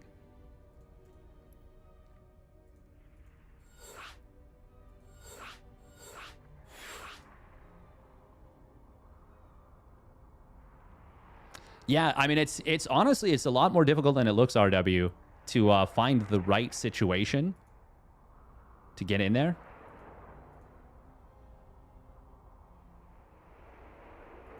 That was bait. Shameless shouldn't move in there. I mean, once again, you can say that in hindsight, but if he gets a little bit further in, gets the disruptors in the right position, or if he has force fields, you know, like there's a lot of ways that goes very differently. Very, very differently. Obviously, in hindsight, it was a gigabait. But hindsight's, you know, 40-40. Heh. Oh my god, Celsius 2-1 to MaxPax? What?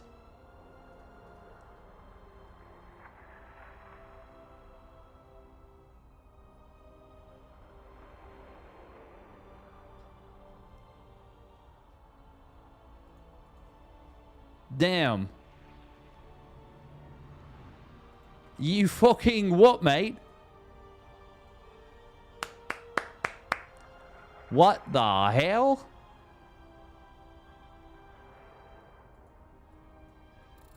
The new Zerg champion has arisen.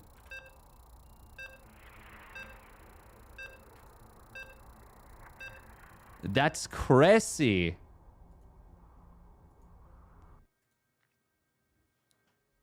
HeroMarine can't escape MaxPax. Yeah. I'm pretty sure HeroMarine is there's I mean, he switched off his stream, right? Like unless he's switching it back on, he's surely done for the day.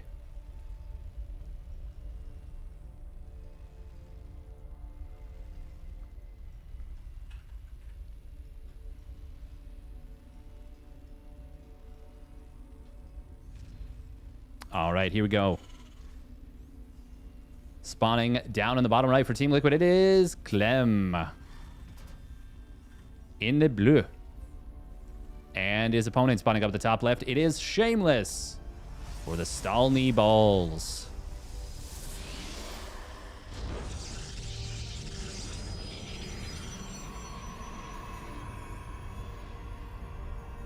Yeah, I feel like HeroMarine will play the lower bracket if he gets to like a certain point in the tournament and he doesn't have to wait too long. But yeah, when he was knocked to the lower bracket this early, I would be very surprised to see him play it. And yeah, I mean, the fact that he switched off the stream tells me there's like a super, super low possibility. And he's far from the only one who doesn't play the lower bracket. Like there's like, you know, 12 forfeits already. I think that's fine. It's a long grind to play a lower bracket. I like that it's there, but as long as it's, you know, fine to not play it, I think that's cool. It is going to be a gate Nexus. A little bit more eco.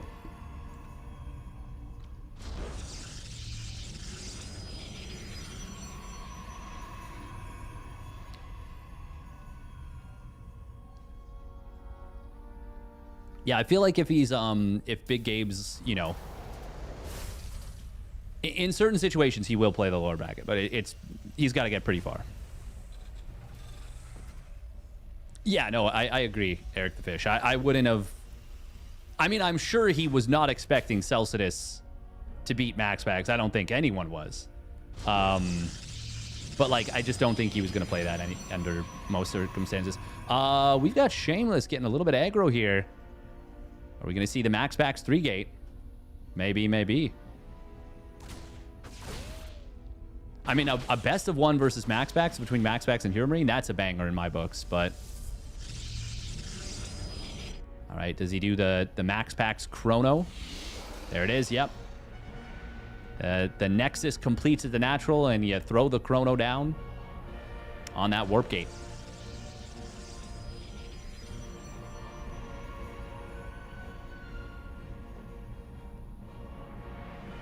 And I feel like Shameless almost never plays this.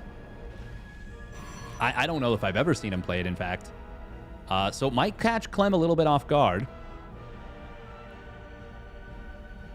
Did you watch any of Sal's stream last night? I haven't been watching a ton of streams in recent history. But no, I haven't. What was he saying? What was he up to? You always chrono the Nexus, even if you do the 3-gate?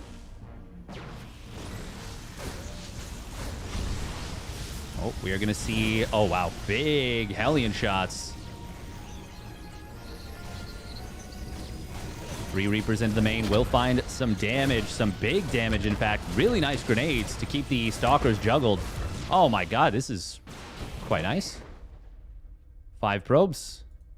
Now, he don't got no tank. And he is continuing to go for follow-through aggression. Okay, seeing a Stalker over here has got to give you a little bit of a, like, huh? Kind of moment. Yes, and there it is. It's a bunker.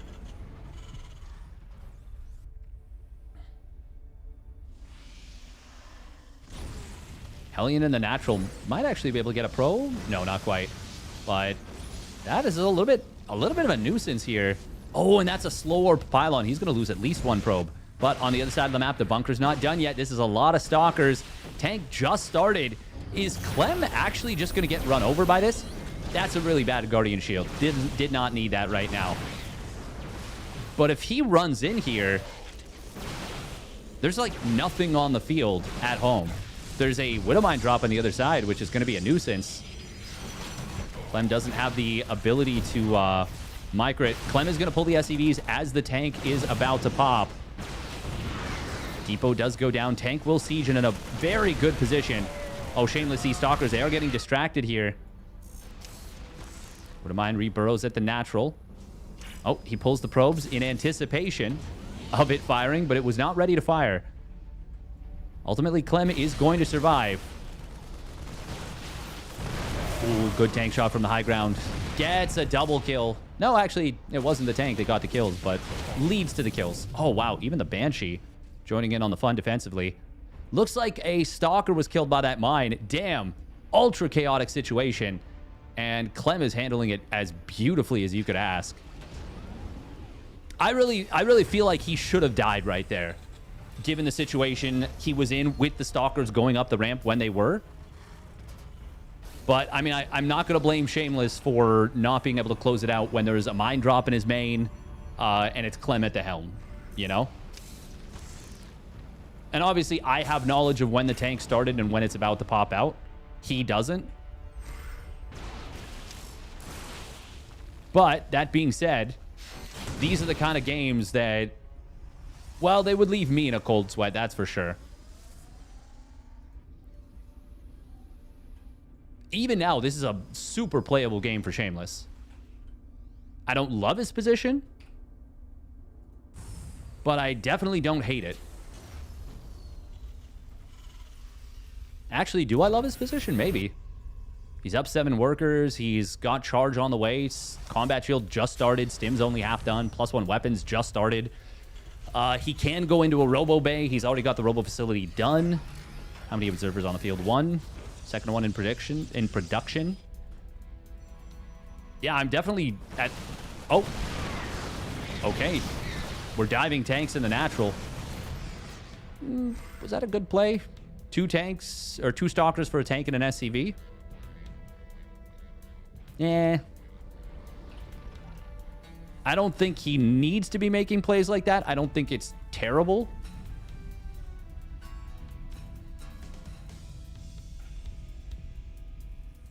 Killing tanks is kind of nice, though. More difficult for Clem to replace than the Stalkers are for Shameless. That's for damn sure. Oh. Link forward. Oh, he didn't save the Observer. Oh, no. It really looked like it was going to get to safety. But he stopped moving it just an instant before. Colossus is going to be ready to start up very soon. He did get the Banshee, but losing 2 Stalkers and still not saving the Observer for that is not exactly ideal. Single medevac Marine drop into the main base. First Colossus just now starting. We are going to see a recall forced out. I would say that's extremely good for Clem to force that recall. Can he get anything done with it? He does clean the gateways up on the right. +1 attack is now done for Clem. More than anything, I feel like Shameless's RoboBay could have / should have been faster in a perfect world. The thing is, if you're not used to playing the 3-gate, like let's say MaxPax is, or you're not an extremely good like situation reader like I would say HeroMarine is, knowing what to do exactly right away can be very tricky. Like specifically because he's, I think, not that practiced with this particular situation. And I could be wrong about that. Like, it just doesn't feel like it's as fluid of a follow-up. Oh no, the slow warp pylon again. That poor Marine. Did so many drugs and won't get jack diddly for it. Just basically draining like, yeah, 12, 13 energy from a shield battery. Clem is going to have his 4th or a 3rd base landing, but Shameless already has his 4th done. And as long as he doesn't die, like, very, very soon, his eco is going to be a really big problem for Clem. Already getting up to the gases at the 4th base, which interestingly only brings them up to 5.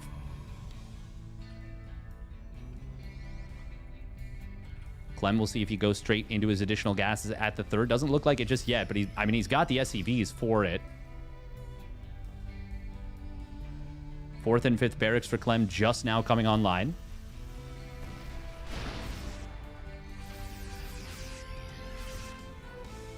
Clem choosing to cut a lot of bio production right now. In fact, all bio production for like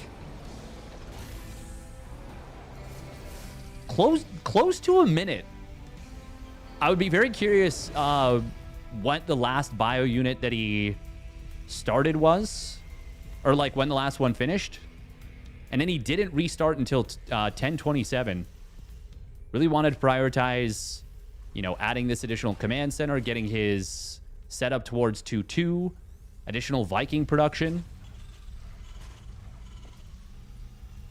Very interesting.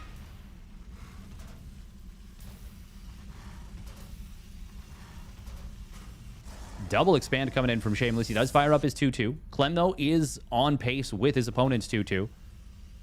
And he is now up to these 5th and 6th additional gases, which will give him the money for ghosts. And he needs those because Storm is done.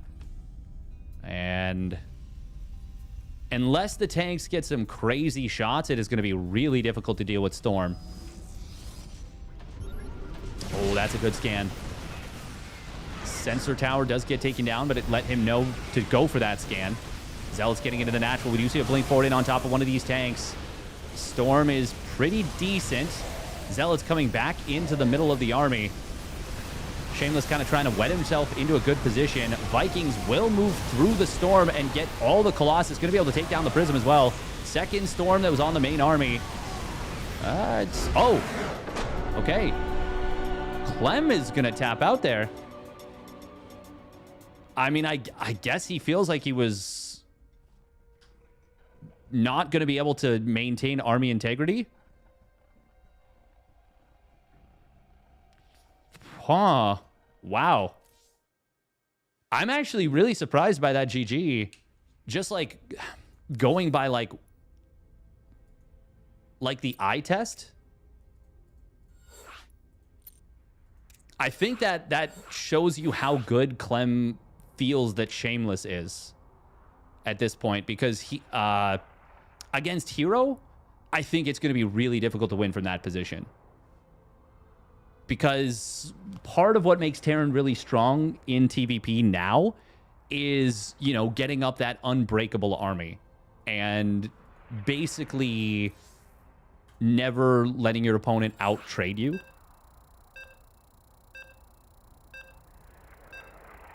Damn. Yeah, surprising. But, like, Clem lost a lot of army supply.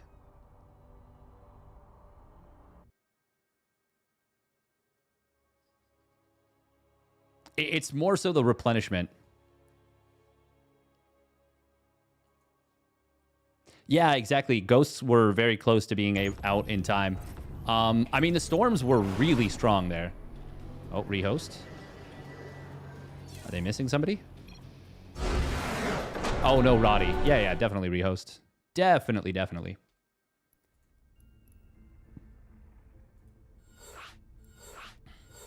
Roddy with the He's just like me, for real.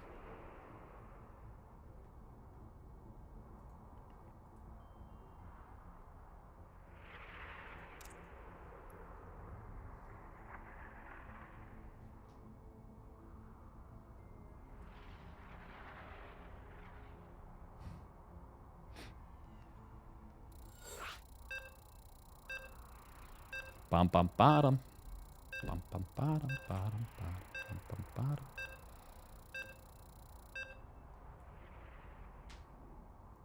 Yeah, I mean, exactly. It is tough to fight that kind of an army. And those situations, I feel like Storm was buffed. Because, and not for the duration, although the duration makes it tough, but the surface area, the radius plus the duration, makes it feel really tough for Terran to fight against.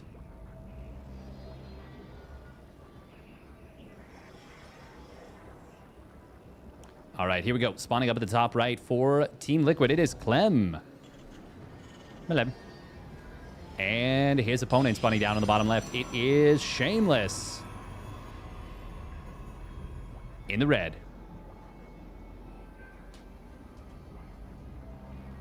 I mean, if you look at game 2, it was. You could argue it was maybe a bit of a premature GG, but I honestly don't blame Clem. He doesn't have a 4th base yet. His opponent's up to like 5th and 6th bases just completing.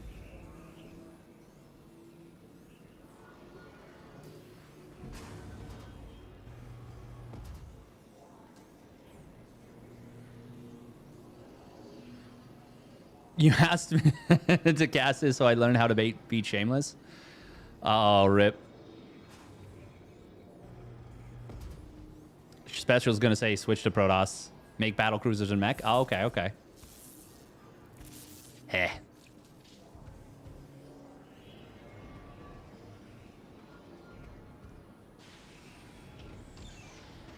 Gate Next is coming in from Shameless.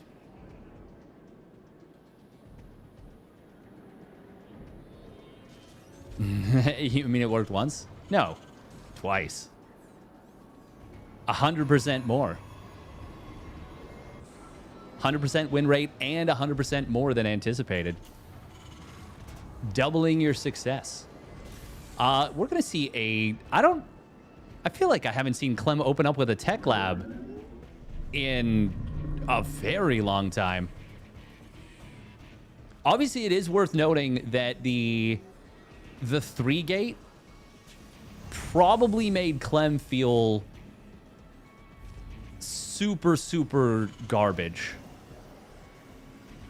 Oh man, if even Clem is opening up 3 racks now, TVP must really be fucked, huh? Damn. Heh. But honestly, why are we opening 3 racks? That's surprising. I've never, I feel like I haven't seen Clem open up 3 racks in like a very long time. Now, if Shameless doesn't open with a shield battery, this can be a really, really nasty push to go up against, especially since it's 2 Stalkers on the opening. Oh, Clem's adding a 3rd Marauder as well. Well...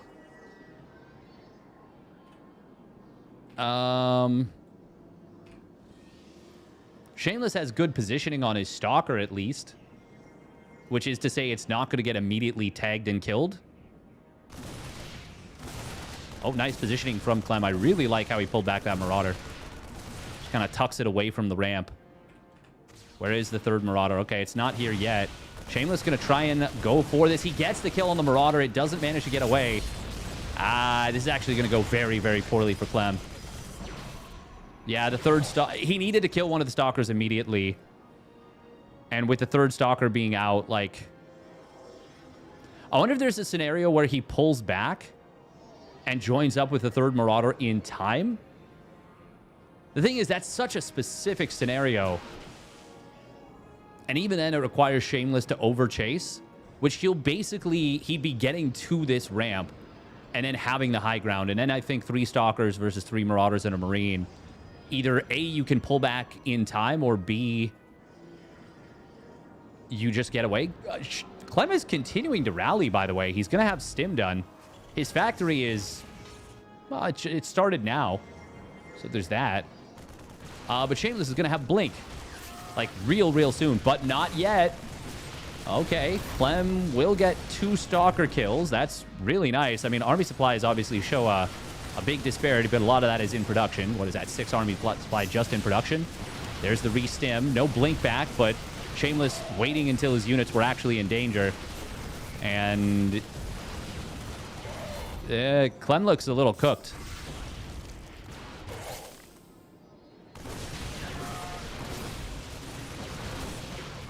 Oh my god, those 2 Stalkers surviving on, like, 1 hit?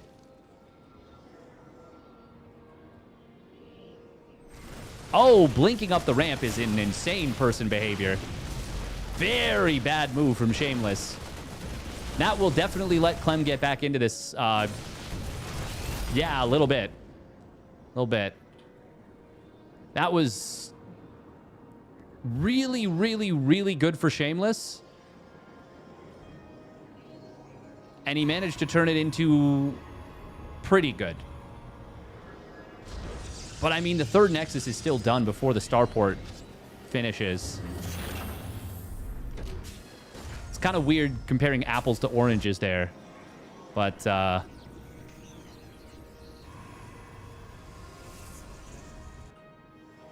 no, I definitely... Oh, the bio kind of dancing back and forth. Going hunting here.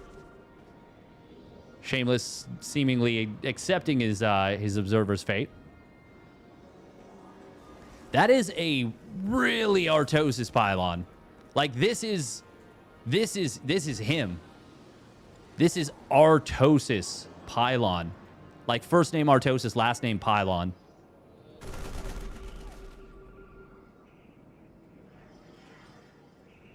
DT Shrine is kind of funky. I feel like Shameless maybe doesn't have the best read on this game. It's not that DT Shrine is necessarily bad. It's that I feel like there's probably better ways to have played it. Forcefield trying to come down. Clem with some decent kiting. Zealots are a difficult thing to deal with right now, but of course he has the concussive shells. The problem mainly is that, you know, with an army that's so Marauder heavy, these stims are super expensive and the medevac count is not super high, but Clem is boosting them into the fight right away. Right away. That's quite nice, of course. DT's on the other side of the map, though. They're going to come in at a really off timing. I honestly feel like Shameless needs DTs in the main army. Just forcing scans here, there, and everywhere. But it's actually going to be DTs warping in again aggressively. Shameless is going to find a lot of damage on the other side of the map. And Clem will have to micro at home and abroad. Oh, don't run into the scan. Okay, he doesn't. Clem, in fact, drops another scan. But this will be avoided. Oh, no, the SCVs. Okay. Oh, of course, Clem's too good to not see that. Missile turret will complete at the natural. Shameless not going to be able to save this DT. He is going to fight at the front. Shameless is doing a good job of managing this on two fronts. Zealot warp in at the third. If he gets even a 4 or 5 Zealot warp in right here, that would be insanely good. But Clem getting the opportunity to clean this up. There is that Zealot warp on I was looking for. Oh, I love going after the missile turret here. Adds a DT in as well. Even just forcing stims right now is pretty darn good. Like, Clem is only on 3 medevacs. He's got a crap ton of gas, and he's got the starport idle. Actually, I'm very... well, I guess he's tight on minerals.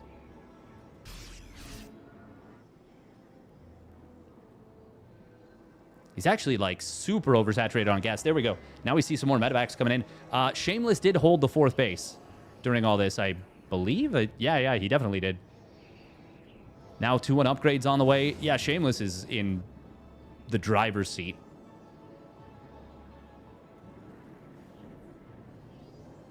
Actually, I don't even know if Clem is, like, in the car proper. Right now, he's tied up in the trunk. And Chargelot's going to get on top of this army. There's no medevacs here, so this army is just... the best it can do is run away. Triple medevac. There it is. Recall. Yep. We were out of position, but we're not now. Clem with a desperation maneuver, to say the absolute least.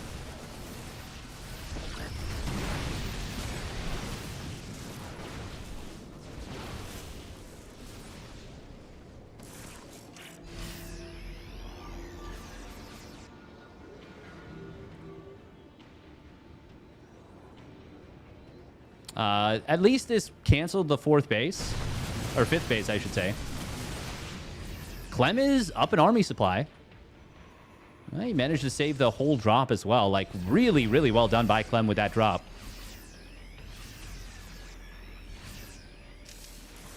God, these medevacs are so overtaxed. Honestly, that is actually so good that he forced the recall. Because if he doesn't, these medevacs do not get the opportunity to heal up this army. The SCVs right now just soaking up healing. Really not what you want as Clem, but somehow, some way, this army is actually going to get healed back up to full.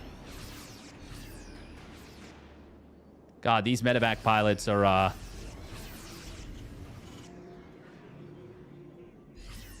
they are earning their keep, to say the absolute least. Shameless, though, now double expanding. He is on 2-1 upgrades with 3-2 on the way. Baits out a couple of the mines. Here comes the big push. It's an upgrade lead for Shameless. Clem may be alive, but will he be in the next 5 seconds? That's a good question. Vikings are being added on 2 at a time. Big stim. Can the Marauders hold the line to keep those Marines safe, to gun down the Protoss? Zealous in on top of the SCVs. SCVs are getting bottled up here. Vikings will take down the Colossus, and Clem gets an extremely good fight. Oh, man. That is... wow. I cannot believe Clem has actually turned this game into something.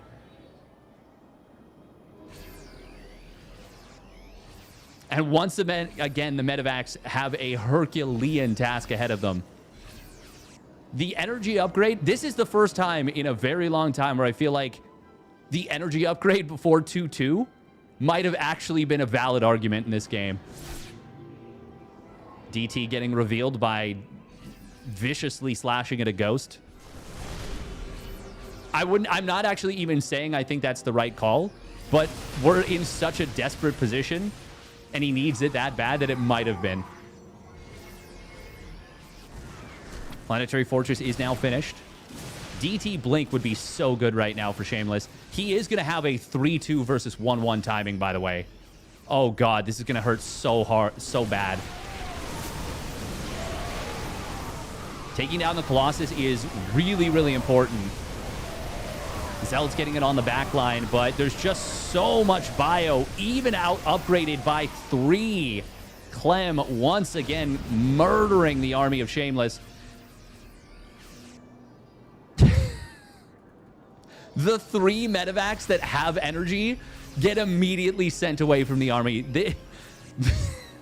This army has been told under no unclear terms, you are not getting healed up in a way that you're going to enjoy. And yet, it's back up to full nonetheless. God damn. 8,000 resources lost difference right now. Blink forward coming in. Shameless recognizing that this army on the right side is just 3 medevacs.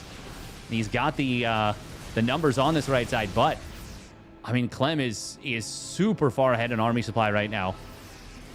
Even from this position, though, I wonder if he feels like he's winning. We can see that he is. But he may not feel like he is. You're always wondering, how many bases does the Protoss have? How close is the next set of upgrades? Clem just now started a 5th command center. And, I mean, his bases are starting to get a little bit sparse. Big Zealot and DT warp in coming into the main. Disruptor will get targeted down. Oh, wow. Vikings take out the Prism. Clem. Oh, where are the DTs? They're all over the place. Meanwhile, Disruptor's kind of pinning the army of Clem in place. Forcing his attention to be split. Good positioning around the barracks. And the scan did clean up the DT. But there is a DT in the natural that gets 8 kills. Well done by Shameless here.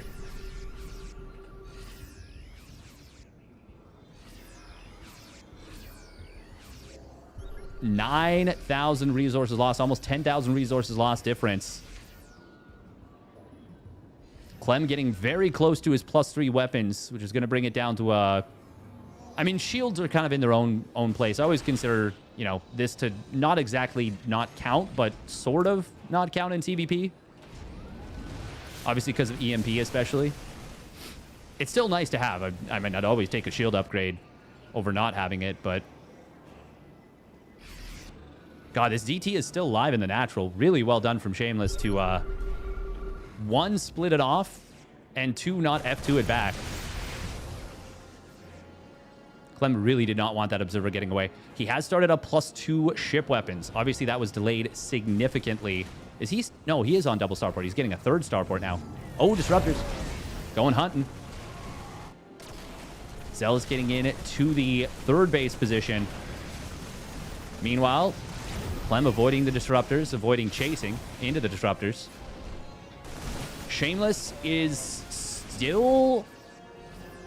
He's still doing a good job of keeping Clem down, but Clem is just refusing to die. Refusing to throw in the towel. Refusing to give up.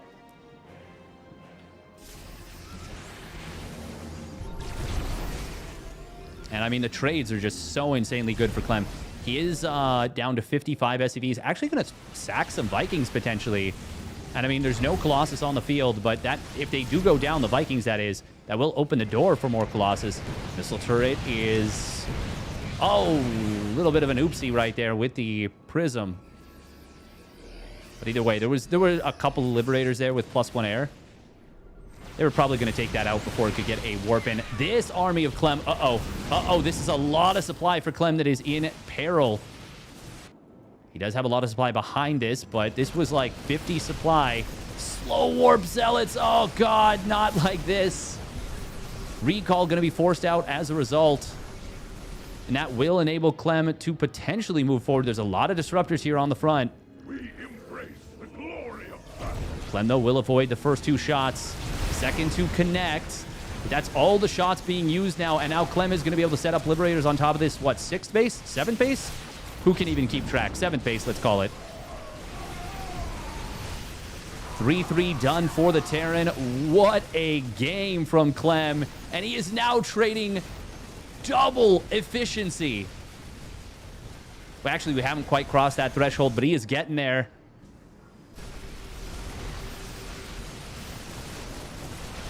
Insanity. What a game from Clem. Now hitting the 6th base of Shameless. Shameless going to try and counterattack here. But, I mean, this is Desperation City. Clem, what a goddamn game from him. Shameless, very close to a monster upset. But Clem is not going to let that one happen. Jeez. Insanity.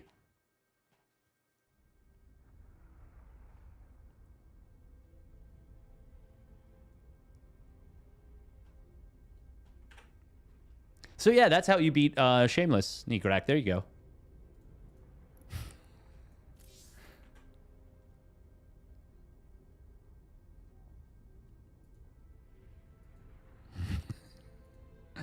Wow. Crazy game.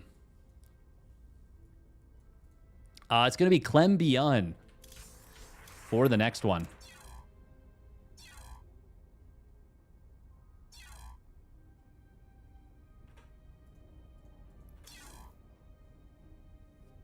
My insanity.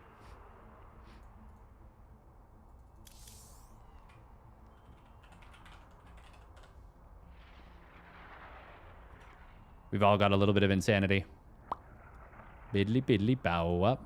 I love the yawn. Terran wins again. Damn, that was a turbo banger. Holy crap. Holy guacamole.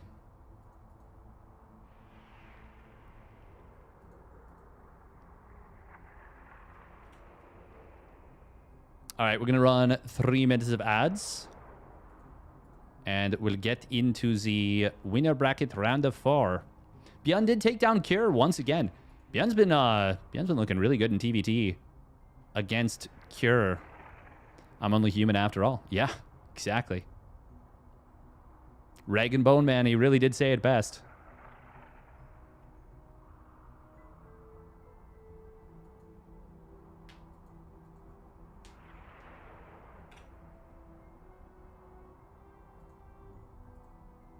Don't put the blame on me. Beyond's been looking pretty good, by the way, in PBT recently.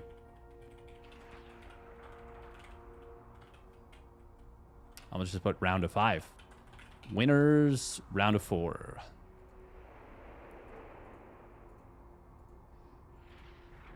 I mean, I do love watching me some Clem PBT. Like, I miss seeing Clem play TVT for sure, but like watching him play TV or PBT is very fun for me.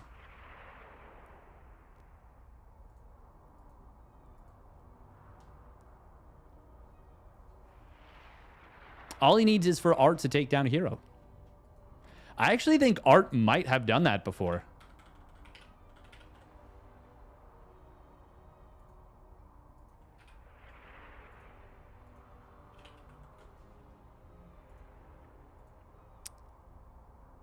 No, but he did take a game off of hero in the Monday Night Weeklies number 41. Oh, for a second I thought I missed the lobby.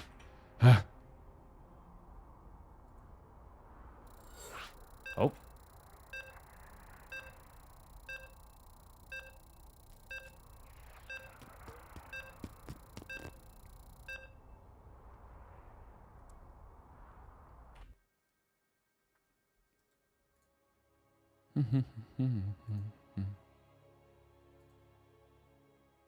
Clem's PVZ win rate is better than his TVZ win rate on ladder.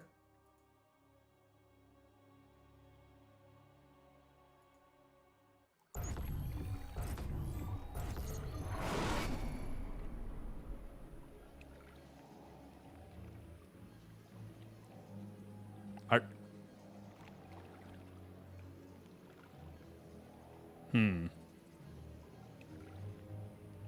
Is this real? That's crazy if that's true. 79% versus 75. Damn. Okay, well, it's still insane on both ends, so... Like, still winning three quarters of the time.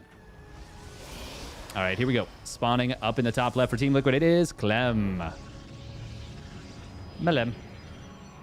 And his opponent spawning down on the bottom right for the Shopify Rebellion. It's Bjorn. In the blue.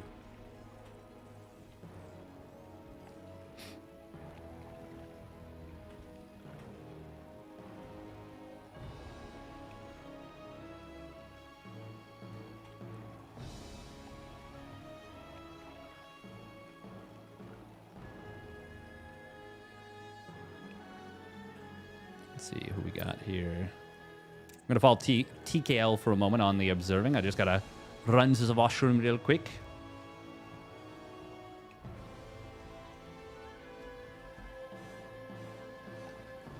Oh! Beyond. Oh! Catches Clem snoozing. Damn.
All right, what did we miss, chat? Reaper killed 2 probes. Oh, but that's pretty nice.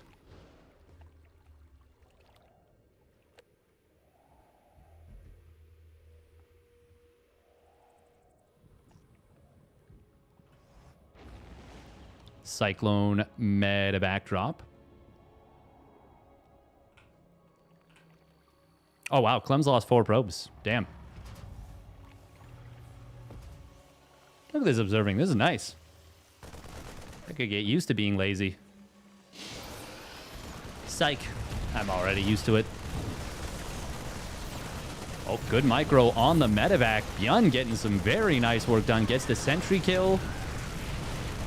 Oh, there's a little bit of splitting up of the attacks between the units. He could have actually finished that stalker. Oh my god, is he going to get it? No, just barely not. This is an insanely good start for Clem here. Oh, sorry, Bjorn. No, this is a terrible start for Clem. Insanely good start for Bjorn. Oh, wow, did he hid his second barracks here. Yeah, this is a brutal position for Clem, actually. Brutal.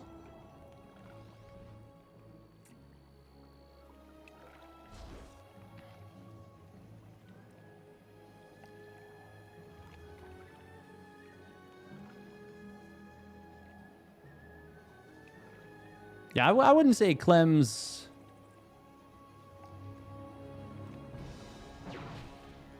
Wait, is this where he put the first barracks? Okay. Ah, he hit his first barracks. Okay. I mean, yeah, I was AFK for the first little bit.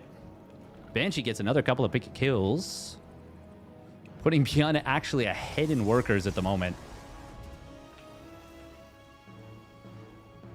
I mean, that is a disaster for a Protoss in a situation like this.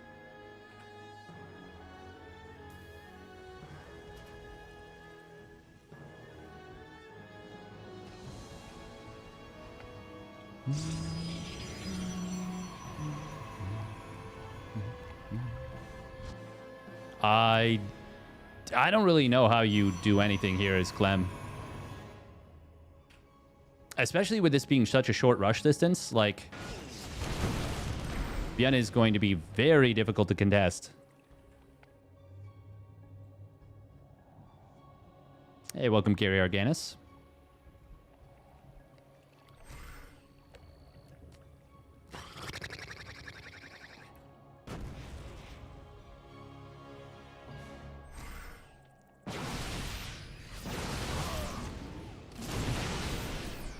Did the Banshee... No, it's just chilling there. Oh. Pokes in for a moment. Oh, and will get itself aggroed back in to die, unfortunately. However...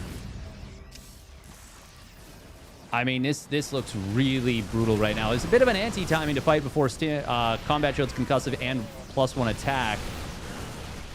But all those upgrades will kick in shortly, and they will spell the end of this game. GG. Damn. Clem got absolutely trucked there by Bjorn. Bjorn. Quite a cook. Now, that was West server. And probably a pretty exhausting... Oh. Invalid map. Hello? Well, that was weird. Probably a pretty exhausting series versus...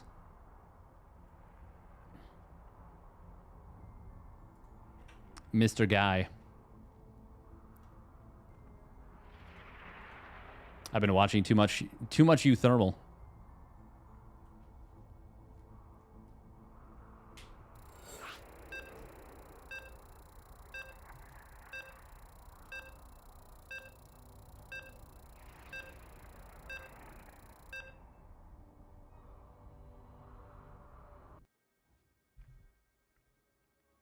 Hey, thank you, funny dude. Appreciate it, appreciate it.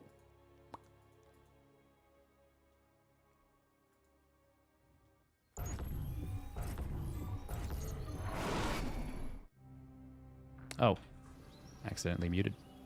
I mean, Clem definitely... He's not looking completely immortal. And a lot of the time he does. But... yeah. Thank you for the primary sub at 6 months. Thank you. Thank you, thank you. Funny dude, 99.99. He sets a high standard for himself. Yeah, sure he does. One of the highest. All right, here we go. Spawning down on the bottom left for Team Liquid. It is Clem. Clem. And his opponent is spawning up the top right with a gas first. It is the Shopify Rebellion's Beyond.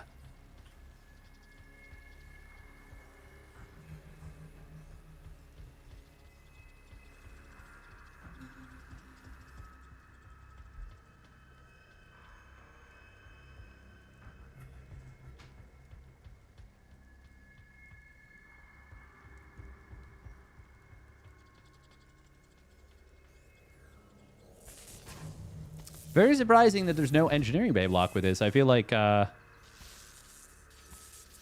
it's almost weird to see Beyond do this without an NG bay block. Not that you aren't allowed to. You totally can. It feels like... I don't even know if I can remember the last time Beyond has opened up gas first without going for an NG bay block. Instead, it's just going to be a super fast factory. Marine first, no Reaper. Could be Reactor Hellions even still.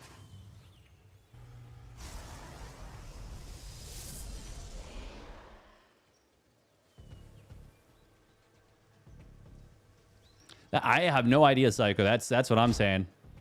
That is a crazy result. One of the craziest. Quite a few upsets today, but that is by far the biggest one.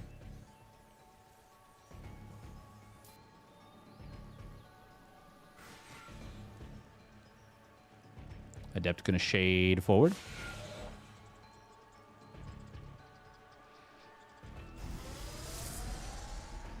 Seeing the Hellions is obviously going to be a bit of a, oh, okay, kind of moment. Okay. No doubt. Cool.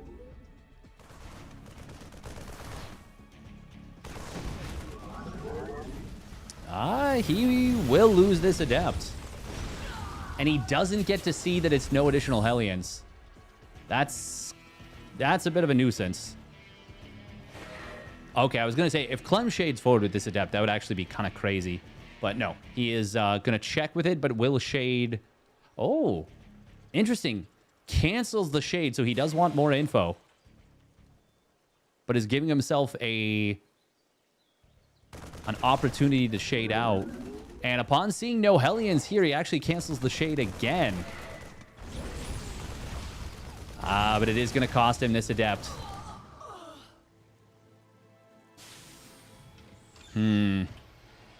Bit of a bait from Beyond as he hid the Hellions. Cool little play. 1 SCV, 1 Marine for 2 Adepts. I'd be pretty happy with that as a Terran player, I think. But at the same time, losing those SCVs does hurt. And as we can see, Clem is up 10 workers. So Beyond's going to have to follow this up with something additionally powerful. He did get a very quick second barracks and now an engineering bay. Is this going to be like a 2 racks like stim medevac push? Like what Oliveira used to beat HeroMarine at his fateful IEM Katowice? No, because there's the 3rd racks. Okay. I do feel like that was... God, that was just such a cool play from Ollie.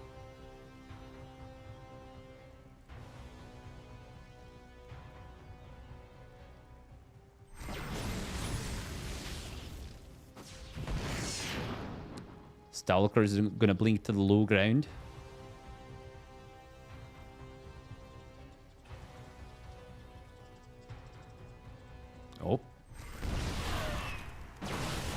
Oh, nice job right there from Clem to recognize, yeah, he can stick around while the tank's attack is still on cooldown. That Cyclone getting a very good lock on. Clem does force it away with the Stalkers. Really nice micro and counter micro from both sides. Good job from Beyond to pull the Cyclone back. Good job from Clem to force it back. But ultimately, that does lead to the death of a Stalker. However, it was 3 Marines for that. Oh. Good decision from Clem to just immediately pick up. It is going to be a fast storm out of Clément des Planches. Obviously, delaying charge with that a little bit. Delaying forges a lot. Cyclone. Ooh, does get taken out. It was trying to be healed. Trying to be repaired. Good job from Clem to get the snipe there. I was too slow with the camera movement to keep up with the speediness of Des Planches.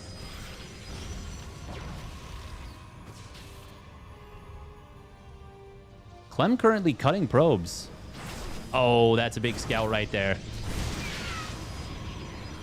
Seeing the Templar is very valuable. Beyond is going to go for a move out here. Oh. That was some sexy prism micro right there from Mr. Clem. Does end up losing one of those Stalkers, but still killing a tank is obviously very nice. Ah, love the little ambush here in the middle from Beyond.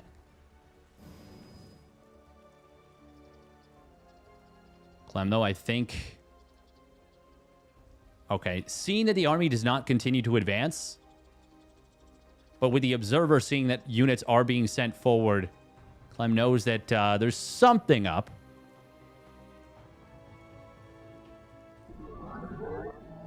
Oh, tanks on siege just as Clem gets in there.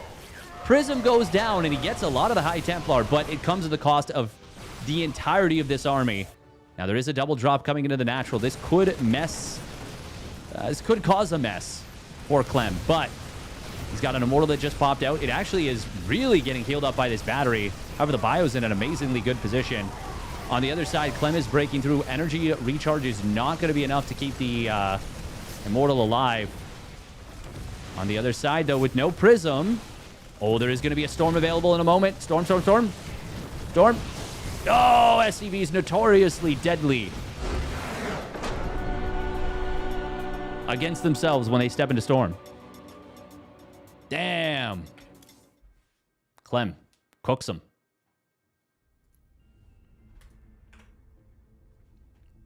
And it is going to be even Stevens going into game 3.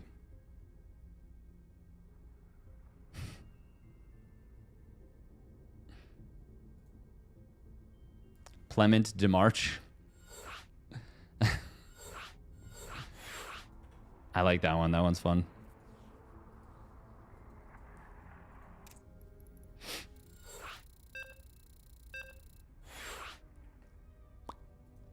Biddly biddly bow rep.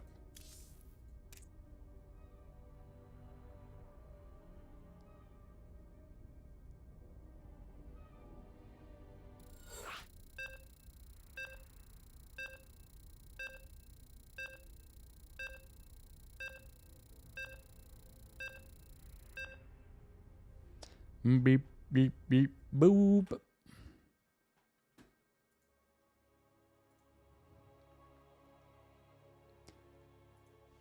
Clément de Blanche. All right, what's going on in the lower bracket? Percival did take down Nikarak. MaxPax and Aerogfire are battling. Aerogfire took down Cure. Oh, damn. Oh, damn. Oh, damn. Nikarak did bring Celsius' run to an end.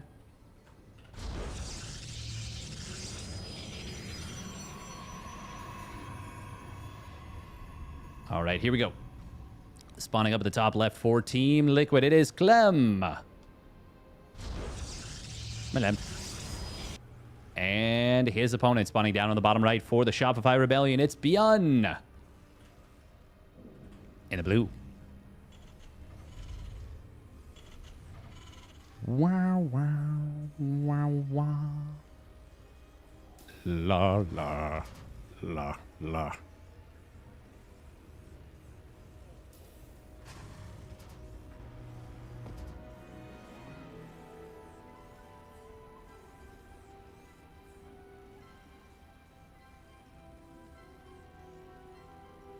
Bum, bum, bum, bum, bum, bum, bum, bum.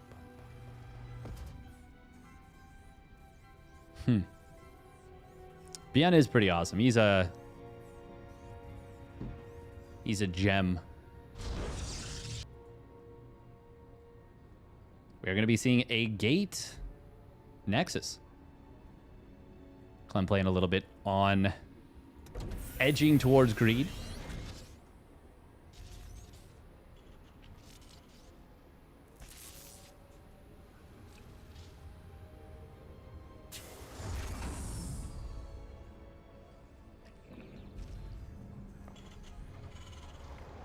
Once again, going to be Marine into Factory. But obviously with a much faster command center at this time. In fact, is that the delayed Marine for faster CC?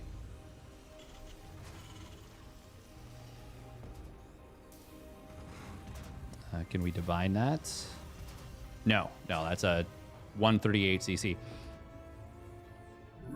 Clem will not commit up the ramp to try and see the CC. Yeah, he doesn't know what this is. He does not know what this is. This will look, I mean, actually identical to the previous game, but it's going to be much more eco-focused out of Beyond.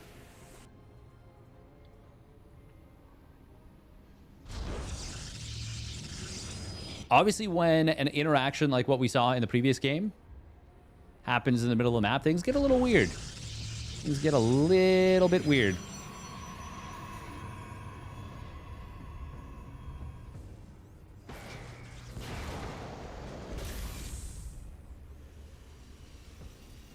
Ooh, ah, ah, ah. Oh.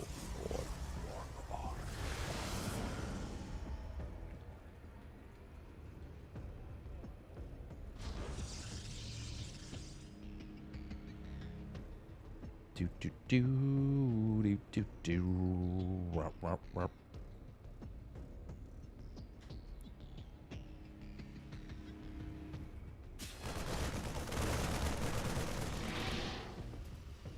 Is this going to be... Yeah, the 3 Hellion, 7 Marine medevac play.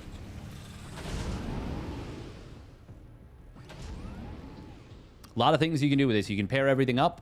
You can send the Hellions to drop in the main. You can drop the Marines in the main. Hellions run by the natural. You can elevator everything into the main. It's all very... up to what you want. Force field, not going to be able to block these Hellions out. Oh, very nice little probe pull, though. Oh my god, this one probe actually just completely crossed up the Hellions. And it dies. Oh, poor Probius. That was him. That was Probius for sure. This is really great for Clem because it lets him focus all of his attention on just dealing with the drop. He does lose one Stalker. Can he get the medevac as a result? Not quite. If he kills that medevac, that's, you know, the dream scenario for Clem.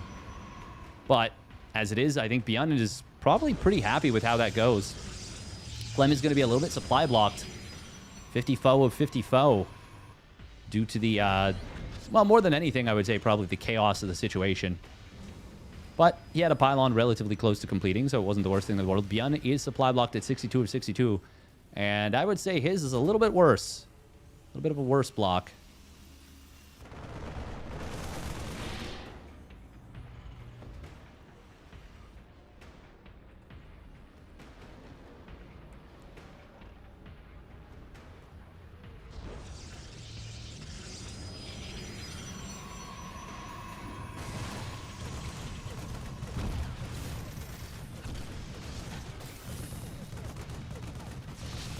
Oh, no target fire, unfortunately. So the Stalkers do save that third probe.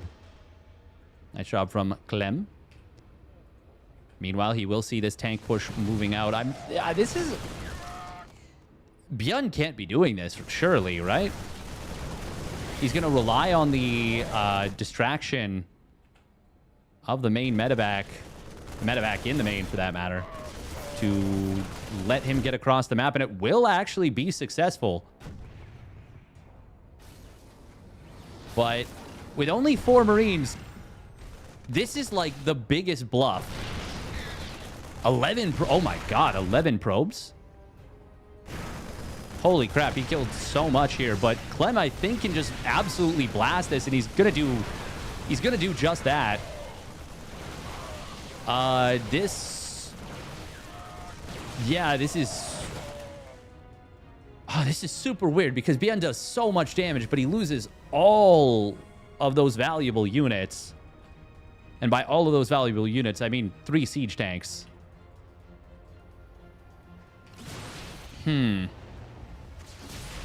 Really well handled by Clem there. Outstanding. Oh, and very nice blink micro here on the other side. Unfortunately, dropping a force field in, well, a far from ideal position. Basically on where he was. Oh. High Templar warped in. Unfortunately, not in time to get the feedback. Clem just going to drop an extra shield battery here to make sure this is saved. That's supposed to be a Guardian shield. Almost 100%. But at the same time, why did he click right there? Oh, you know what? He probably hit what he thought was the hotkey for Guardian Shield and then went to grab a Stalker to blink it back. But, yeah. Obviously, that's not what happened. Instead, he just clicked where the force field goes instead of clicking on the Stalker to grab it to blink it back. That would be my guess. Oh, nice snipe on a medevac. I think that cost him 1 stalker, but definitely worth. 2 stalkers. Maybe a different story. Oh, no, it was only 1 stalker. Okay, so definitely worth. Storm is available. God, this is going to hurt. This is going to hurt.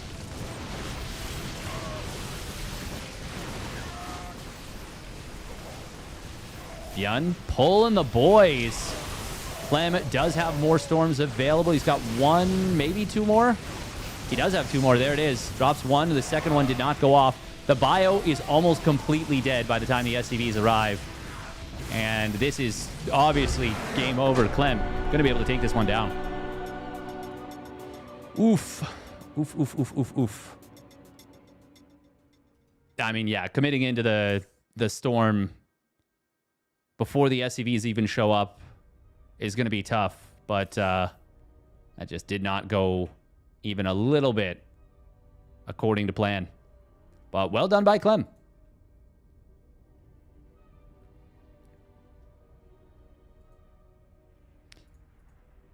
Very weird push. Very weird push.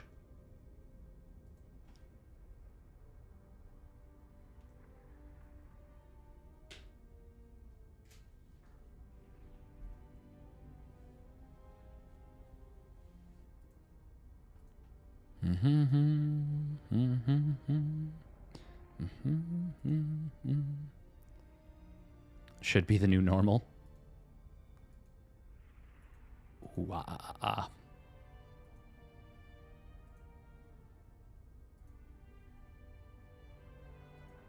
Feel like all the Terrans are taking refuge here.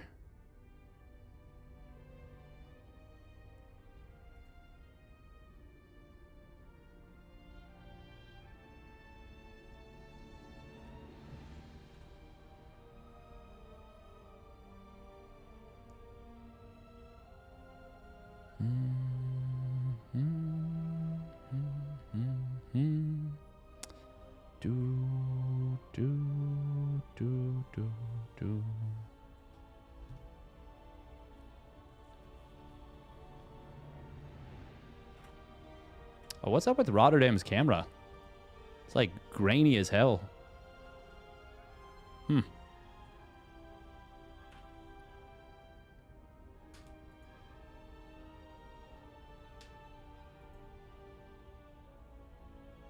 Toss, you're so good, smartest players. Find myself humming the Reigns of Casimir, not knowing what it's from. It's almost definitely from, yeah, me humming it.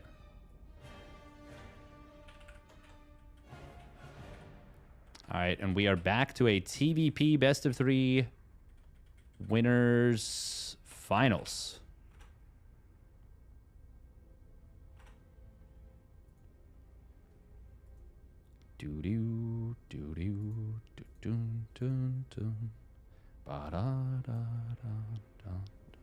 Oh, it's going to be Beyond Percival.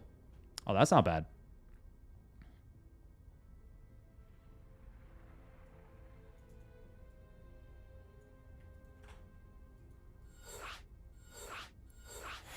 Oh. Wrong map. Okay. Okay, okay.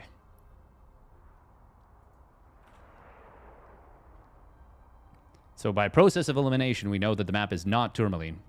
Hey, thank you, Bambable1, for the Prime sub. At 19 months, thank you. Yeah, that's what I'm saying, Daily Herbivore. That's a crazy, incredible result. Oh, it's going to be 10,000 feet for map number 1. Okay. That's a pretty good map for... Oh, God, arm. Pretty good map for Terran, I would say, generally speaking. Not always, but...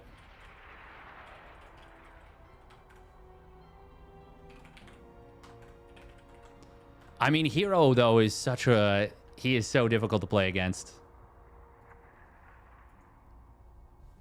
I feel like HeroMarine is one of those players that kind of transcends maps. Him and Dark. They're never just like, okay, this is a good or bad map for X or Y race. They're like, here's how I can make this a good map for me.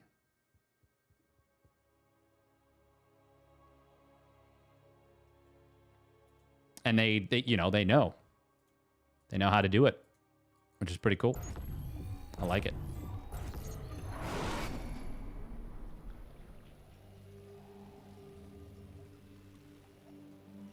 All right, here we go. Spawning up in the top left for Team Liquid, it is Clem. Malem. And his opponent spawning down on the bottom right, it is HeroMarine. In the blue. In the bleu.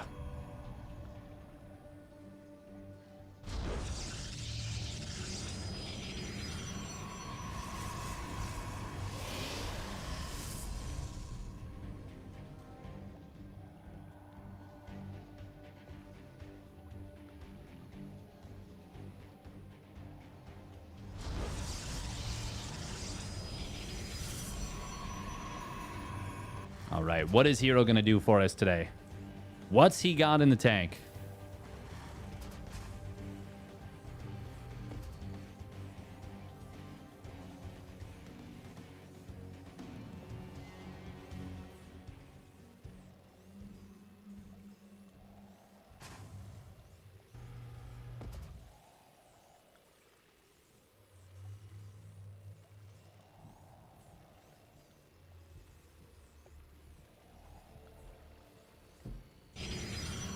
Here we're going to drop the Gate Nexus.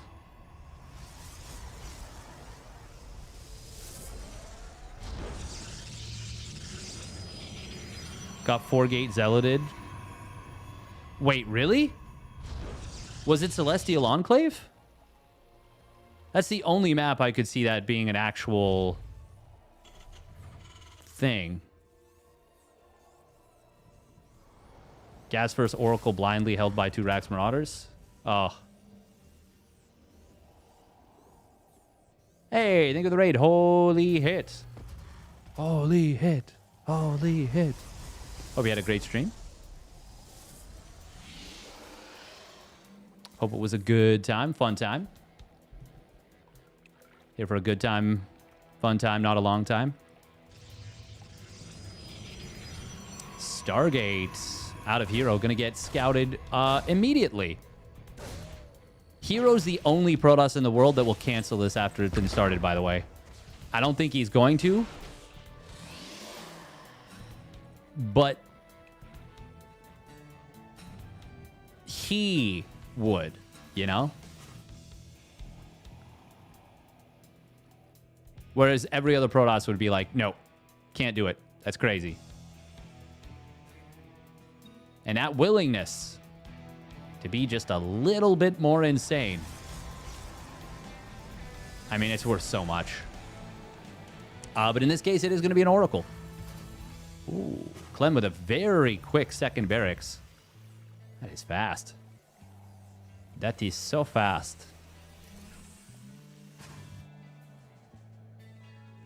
Before starports, even more than like half done.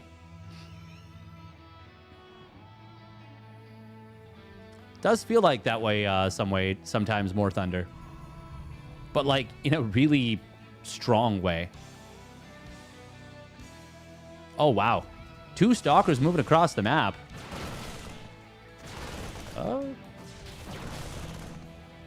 No bunker at the natural, so until the Cyclone's out, it's going to be a little bit of a bully. Of course, the Reaper, though, did scout. We'll see the follow-up sees the Twilight Council. That's very good information.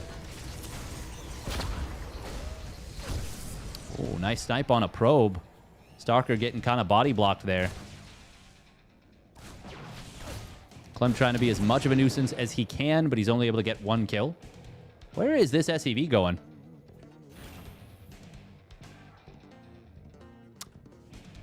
Nowhere, evidently. Just... a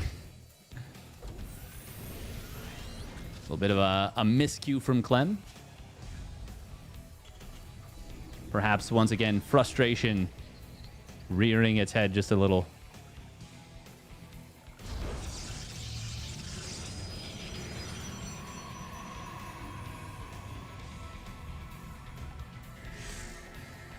Oracle really just chilling, honestly. Cancels out the killed probe, surely. Not quite cancels it out, but it definitely makes it feel less great. Think he was checking for a proxy gate? No, because he started to send it across the map, and then he was like, oh, oops, and tried to hide it behind the bushes.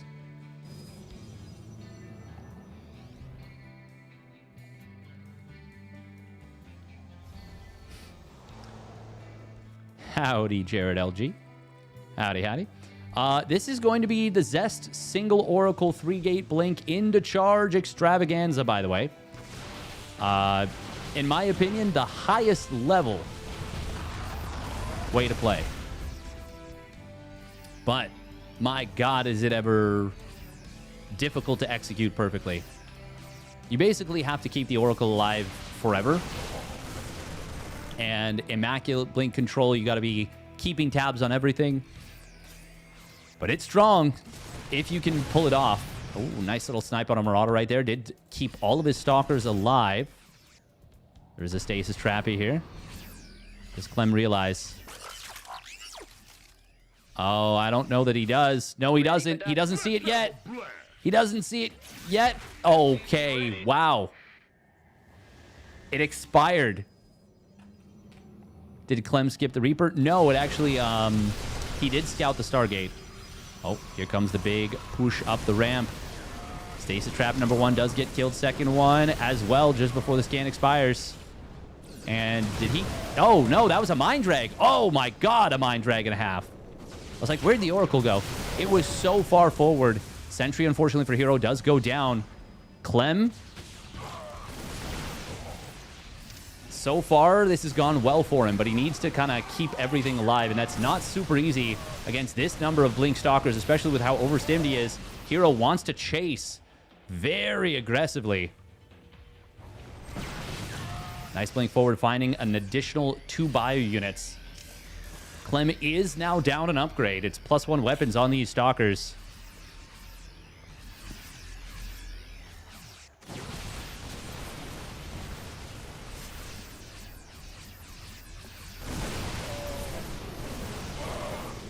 Sixth Sense on Clem, almost like he knew it was there. Yeah, but I don't think he could have known that it was about to expire, is the thing.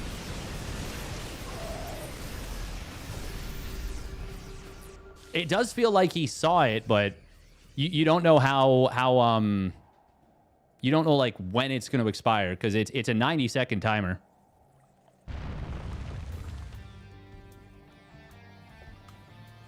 Here we're going to transition into double Robo Colossus. At least I assume it's going to be Colossus. It'd be kind of crazy if it was Disruptors.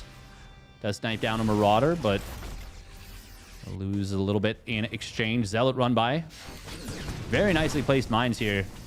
Going to be able to hit these Zealots pretty hard and force them away.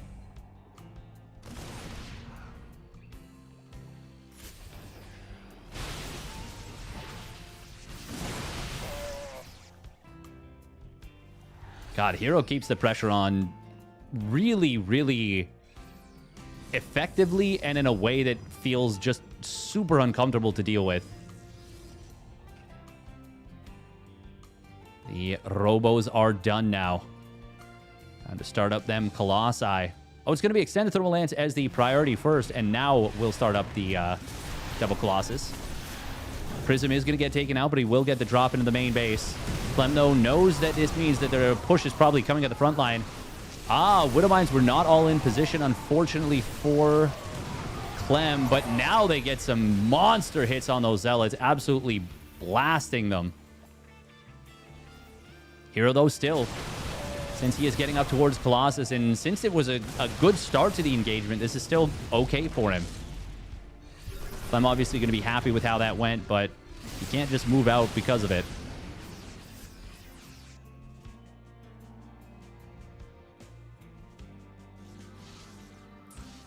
May feel like you can, but... Oh. Once again, Clem knows that this backdoor is a big vulnerability. Oh, that Marine. That is a very nice Marine, but Hero was paying attention, so he's going to be able to pull these Zealots back.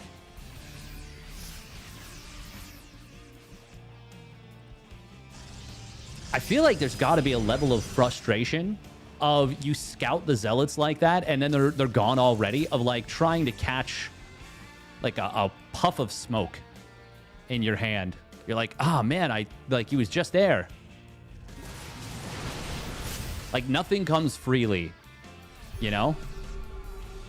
Except when the times when it does, which does happen. Hero, by the way, 4 Colossus with extended thermal lance. There are 7 Vikings out. But this is a lot of firepower. 5th Nexus has been scouted on the other side of the map. Colossus. Okay, Hero's just going to go for it. He's pulling the trigger. Linking it to the side. We'll be able to try and snipe down a Viking. Clem was able to get out of range with enough, or from enough of the Stalkers that he doesn't lose it outright. Clem, though, already losing 6 SCVs. Nice repair on that depot. Just barely gets it. But, this is looking really rough right now for Clement. Hero does ultimately take down the depot. And Clem is struggling to survive on 3 bases. Colossus going to find a lot of SCVs here. And the bio is still just getting ripped apart. Colossus will ultimately get taken down. This bio is, I mean, it's mostly just Marines at this point. And as amazing as they are, in terms of DPS, they are very fragile, especially when already somewhat overstimmed, which they are. 4th base has now landed, but the 2-2 for Hero is about to kick in. His 5th base is done and mining. And, I mean, this is looking like Clem is just going to get ground down here. Okay, the Disruptors do go a little bit too far forward. That will enable Clem to get a good little skirmish. Good cleanup on them. But right now, I just... man, it feels... Despite the supplies being even, and in fact an army supply advantage for Clem, feels like he needs like at least a minute to catch his breath. How many gates is Hero on? Only 9. So not an amazing gateway count, honestly. This is not as bad of a position for Clem as it kind of feels like. Oh. Hero misblinked there a little bit. Does end up losing the Stalker.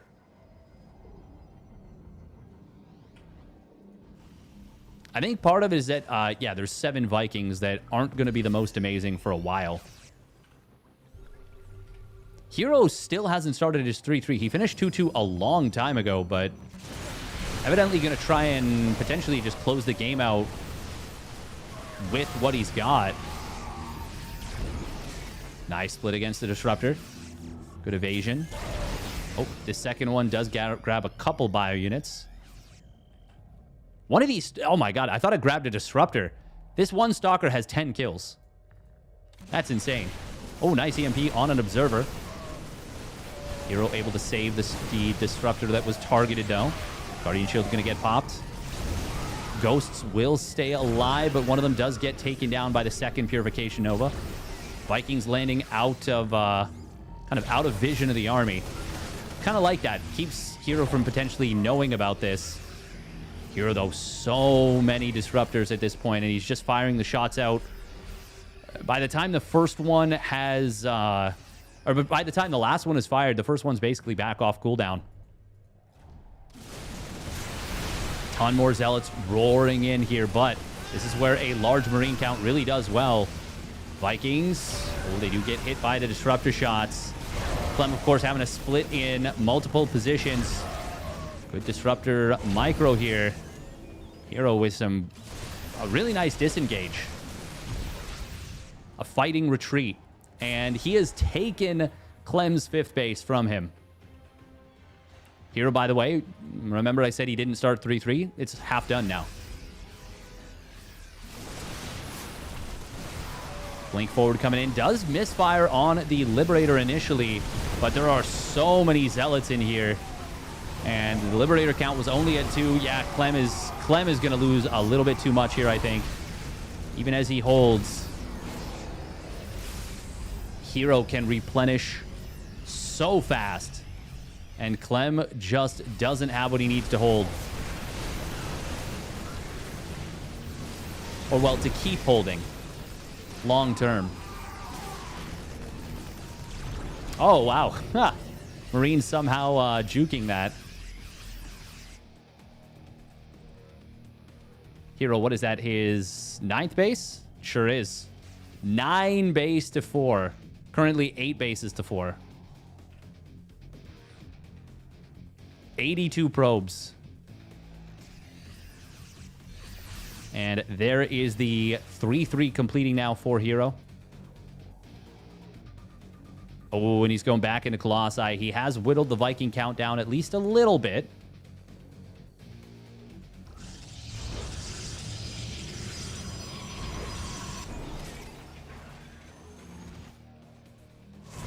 Clem will split off a decent amount of supply to the top right, and that's going to be able to take down this base. But will that give HeroMarine the opening he's looking for? Clem did scan this position outside of this base, and I like that a lot. I mean, it's very, very necessary for him to do that. Did he send every medevac to the left side, or to the right side? Just about. There's only 2 with the main army right now. I don't even feel like it's fair to call it a main army at this point. It's so much... Well, I mean, there's a lot of Liberators there, yeah. Clem is on a gigantic army supply, by the way. Where is all of it? I guess there's a lot of Liberators, a good number of Ghosts, a lot of medevacs, too. Yeah, that is a lot of supply. Clem has maxed out, and he's about to be on 3-3. +2 ship weapons getting very close. I wouldn't hate it if Clem just goes for like a one-punch army. One push, one punch, but eating disruptor shots to the face is not going to make it easy to do that. Clem is... he's playing efficiently. Nowhere near the level of efficiency he showed against Shameless, but... oh, Liberators are going to siege up. HeroMarine, unfortunately, shooting his own Zealots with the disruptor shots, but it's not that big of a deal. SCVs and the Natural are getting taken down, but that just, at this point, that just feels like more army supply for Clem.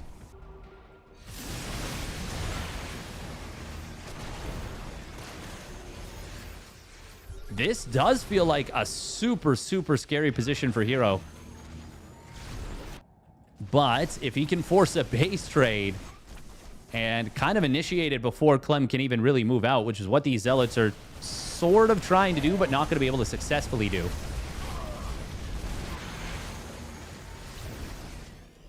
I'm actually really impressed with HeroMarine's army movement the last, like, minute and a half.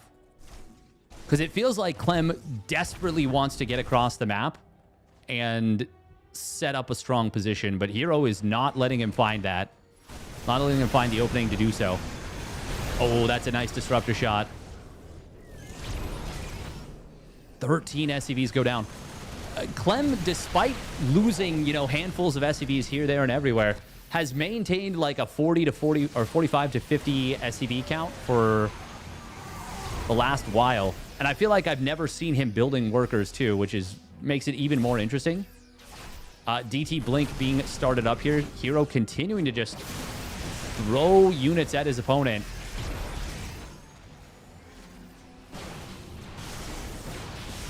Clem securing the 5th base is obviously very good for him, but HeroMarine going to find a lot of SCVs. Oh my god, and now the SCV count is all of a sudden way, way, way down. This entire mineral line at the 5th getting cleared out. You can be okay on 40 to 45, 50 SCVs. You cannot be okay on 22. You have to go. Because HeroMarine will inevitably grind you down into nothing if you can't get across the map. Oh, that blink forward is bold. But the disruptors are going to cover it once again. I feel like the... oh, God, that was a big shot. That might have been 10 supply. I say it might have been, but he dropped from 150 army supply to 140, so I'm pretty confident that that's a 10. That's a difference of 10. fairly confident. God, Hero is just all over the place. Oh my God, these disruptor shots are disgusting. Sheesh. 94 SCVs have died. Clem will finally find a fight that's going to enable him to get across the map, but I mean, even if he does get across the map, at this point, he's lost so much. HeroMarine might be able to just drown him in Protoss blood / money anyways. This might be a little bit of an early time to fight here for HeroMarine. Would love to have seen him warp in a couple of Stalkers on the right side and finish off that command center. Oh, there he does exactly that. Stalkers and Zealots warping it on the right. He is going to be able to knock out this final mining base. Is that fair to say? There's a little bit here. SCVs will repair this up, and that might give enough time for Clem to get back over here. And in fact, it will. Very well done by Clem. But this is buying more and more time for Hero to take advantage of the gigantic eco advantage that he's got. Even as Clem knocked out 2 bases, it's still just not even close to a fair fight. This feels like fighting a Hydra right now. You know, you cut off one head, and there's 3 more to take its place. That's not how the Hydra works. It'd be 2 more. Oh, wow. And now Hero's even got 2 Colossus, 2 Disruptors, and a handful of, more than a handful of Stalkers. A lot of Stalkers. Moving into the main base of Clem. 108 SCVs going down. Hero relentless with the onslaught. Clem down to the starting worker count. Going to try and take out the Disruptor. Will successfully do so. Hero going to try and recall out with the Stalkers. It's going to cost him. But on the top right side, this base surely going to get taken out now. Clem really doing everything he can from the position he was in to give himself a chance to win this. And even now, the supplies are so close. But it is that income difference.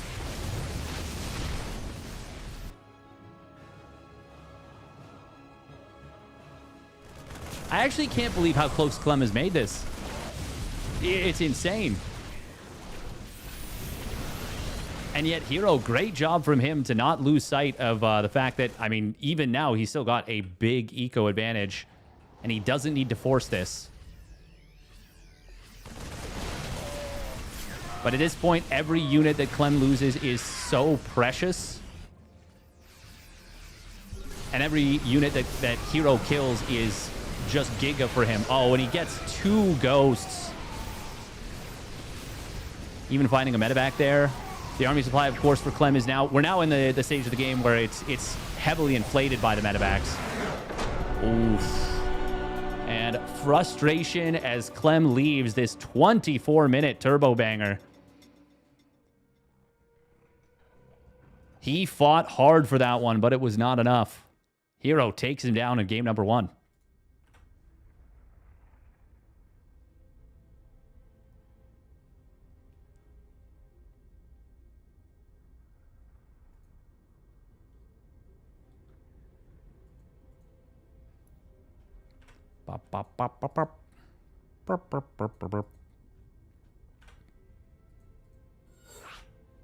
I mean, it's a frustrating game. Especially going up against HeroMarine. HeroMarine has got to be one of the most aggravating players to play against. Maybe in all of StarCraft 2's history. I mean, there's very few players that it feels like that are more pesky to play against.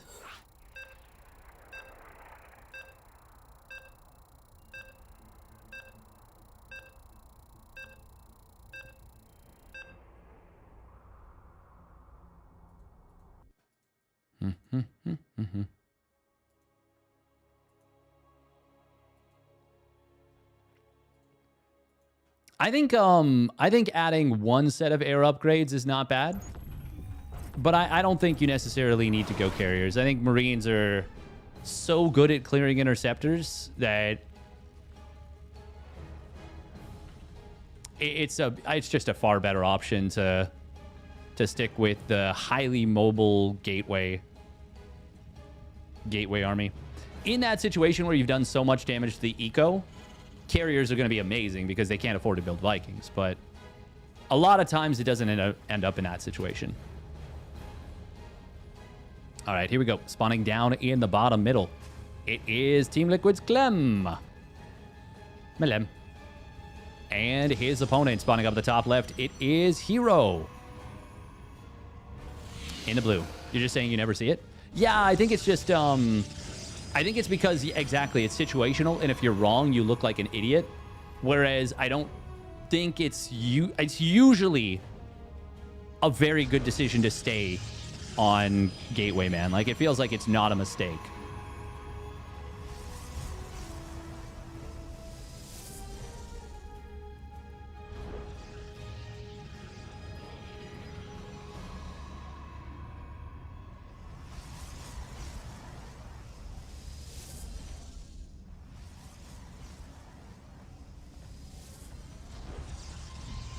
All right, double gas opener here from HeroMarine. I love the choice to go for this on Mama Ship.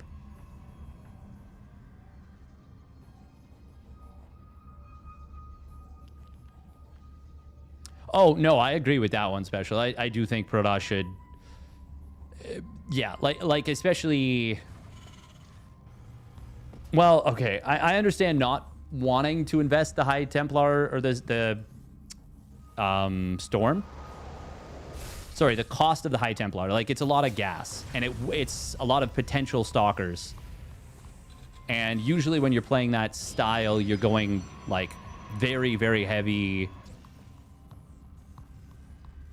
mineral, light on the gas. But I do agree. I think Speed Prism Storm is really, really, really good when you've got your opponent as off balance as HeroMarine had Clem.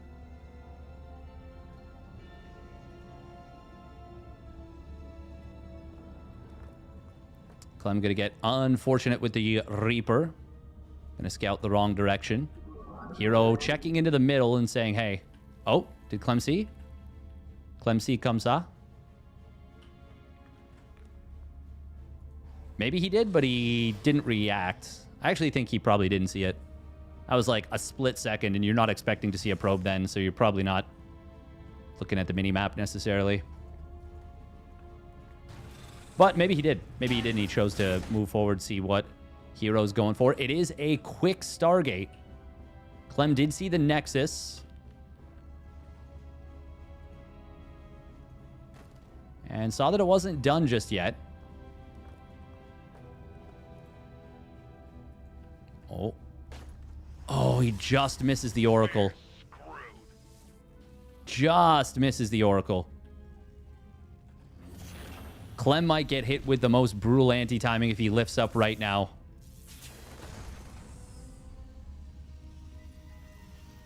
Oh, wow. Okay. Very fortunate for Clem that he didn't lift up. Ooh, the hot pickup on the SCV. That was slick. Oh, my God, the probe. Oh, that probe.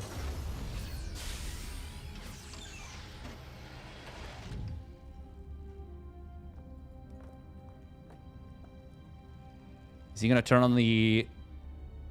Okay. Okay. Nice. Medevac came back and healed up the SCV. Where's the Widowmine right now? If I'm HeroMarine, I am, like, freaking it about that mine. Oh. Cyclone only getting a single tick of lock on. It is going to be 2 Oracles into a Phoenix. Oh, HeroMarine. Well, that was a little bit goofy. Clem going to be able to use the Medevac to keep vision over the Pervert Pillar. Over that high ground. Second Oracle shows up. Cyclone about to get a double kill. Oh. Unburrowing the mine is very smart from Clem. Very, very smart. Making sure that he doesn't get splashed with the SCVs. Because if he does, a third Oracle could come in and kill a lot of workers very quickly.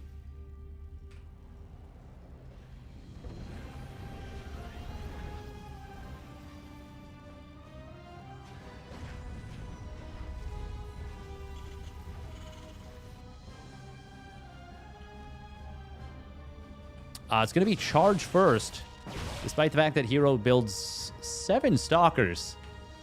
Feeling like he needs that charge upgrade in order to deal with a potential push. And he may very well be correct about that. But he's going to be staying on 2 bases.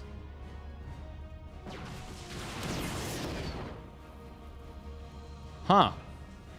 So, okay, well, this is just going to be an all-in then, no? Yeah. Yeah, we're going 8-gate charge. We're going 8-gate charge. And yet we're on 3 gases.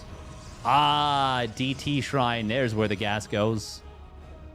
This is the weirdest thing. God, HeroMarine is so difficult to track.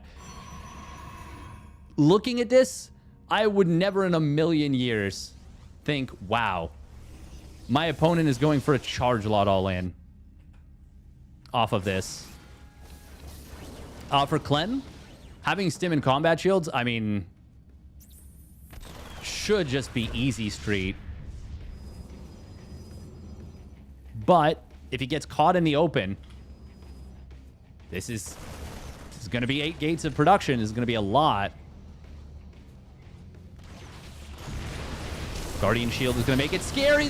Oh my god, the force field and Stim's not done yet. Stim is not done yet. But is it going to even matter? Wow, there was just so many Marines. Never mind. Doesn't even matter. Okay, yeah, you had enough. Whoa. If anything, where he got caught, it actually wasn't as bad as it could have been. Because he had his back to the wall, so the charge lots couldn't, like, wrap around. That's really funny. I mean, the instinct is when the... Oh, that's a little awkward. Does he have scan? He will in a moment, but it's not ready yet. And HeroMarine, oh my god, he's going to get in with a lot of DTs. And that scan just got used on the main army in the middle. Uh-oh. Uh-oh, Biscettios. Uh-oh, Pescettios. Oh. That's a dead depot. We don't have... Oh my god, we don't have scans for so long still. Clem is just kind of scrambling all over the place with his army, and he just taps out with a 24 supply lead.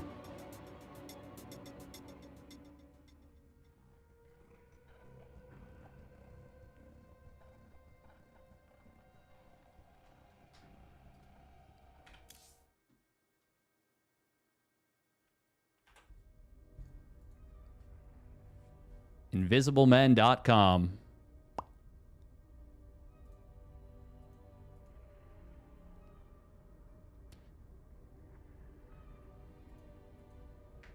That is a pure frustration tap out. No other way around it. That's all that is. That's a tough one.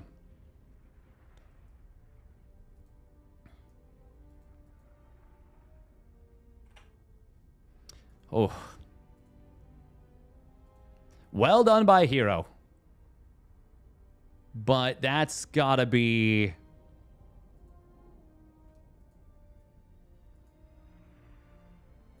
That's got to be one of the more frustrating tap outs we've seen. More frustrated.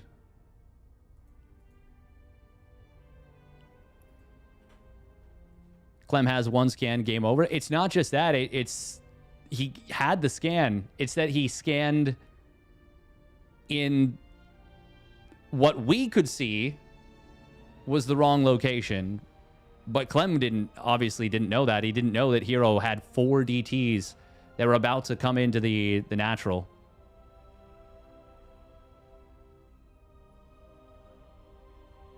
Yeah, Nikarak is exactly saying it exactly correctly. The funny thing is, I was like, oh, okay, like he dealt with the, oh yeah, well, no, on this map there is some dead space, just not between, not where you can like put it easily. You should never leave this game. He had it 1. Yeah, I think even there it was pretty, like 3 turrets were about to complete. Yeah.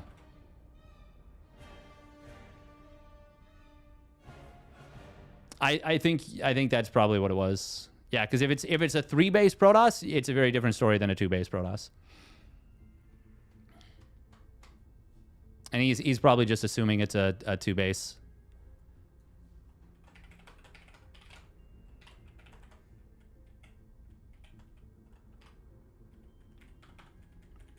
But that's what HeroMarine does to people, you know? He can break brains sometimes. He can make you, you know, make you think like, no, not possible.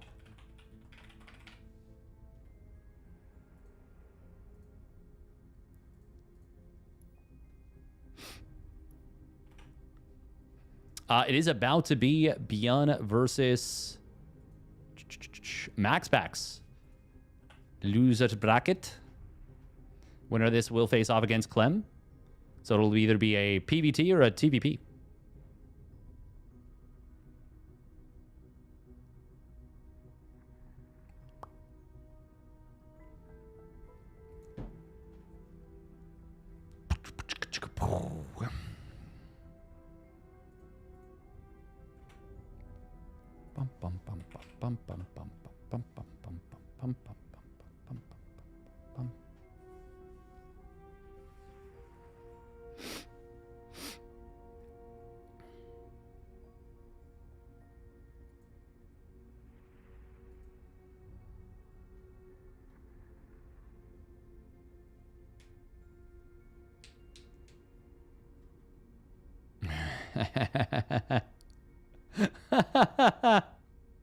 Oh, man. Oh, that's actually really funny. So for people that don't realize, Huck is, I mean, I think he still loves StarCraft. You know, I think he still sticks around from time to time. At the very least, I'm sure it has a special place in his heart. So he pokes his head into the subreddit every once in a while. And somebody posted a video of Surrender to Hallucination, where a player with a double immortal drop in PvP is working away. Oh my god, I didn't even realize it was 3 workers to 0. Oh wow, he actually was... Oh, he was like super dead. Oh damn, okay. So homie hallucinates a Void Ray, and the opponent thinks it's real, and he taps out. And somebody, you know, the top thing in the thread is obviously a reference to, you realize most of that army was halluc, lol, just saying you weren't lost. And then Huck just replies to it with a lowercase keck. Top tier. Top tier. My man understands the assignment. And that is to troll endlessly till the end of time. If I get a victory like that, I am never shutting the fuck up about it. That is living on into the end of time, you know? Oh, right. I forgot it's a best of 1. Oh, hell yeah. Who will win this best of 1 PvT? We'll get into game in just a moment. Don't you worry. Get your predictions in there. MaxPax or Beyond. All right. Can Beyond get it done? We'll see. Spawning down on the bottom right, it is Storm Gaming's MaxPax. In the red. And his opponent spawning up the top left for the Shopify Rebellion, it's Beyond. This is like the 3rd game in a row that he's opened up with a gas first without an engineering bay block. Very interesting. MaxPax clawing his way back from getting knocked to the lower bracket by today's top Zerg, Celsius. To be fair, there wasn't a ton of Zerg competition, but 2-1ing MaxPax for literally anyone in the world is already an achievement. Doing it when you are, like, oh, it's going to be an engineering bay block anyways. I lied. Wow, okay. He just didn't send the SCV out as early as I'm used to. Doing off timings is good when you're known for doing engineering bay blocks as frequently as Byun is. Oh, Byun, okay. Pulling the SCV to the side. MaxPax has the inside track on him, though. Good job from Maximus Paximus. Byun could have gotten baited into baiting the engineer or canceling the engineering bay right away. So I like that he made sure that the Nexus actually went down. Even gave him a little kiss with the probe. Little wink, little kiss. Little ha-ha. Skinnamarink dinky dink. All right. Hellions. Go, go. Skibbity scoobity. Your third base is poopity. But will it be? We'll see. Surely it's going to be at least 4 Hellions. Unless... oh, it is going to be proxy starport. Hell yeah. Okay. I mean, as far as best of 1 strats... oh, wow. He got baited into canceling the shade? MaxPax going to lose the Adept, which is really bad against this. Now, Byun did take a lot of damage. I think you put this right in the middle line and you pull like 6 SCVs to repair this. You want this back up to full, like, immediately, as far as I'm concerned. Oh, wow, that Adept had, like, a weird... the way the animation shimmered back was kind of weird.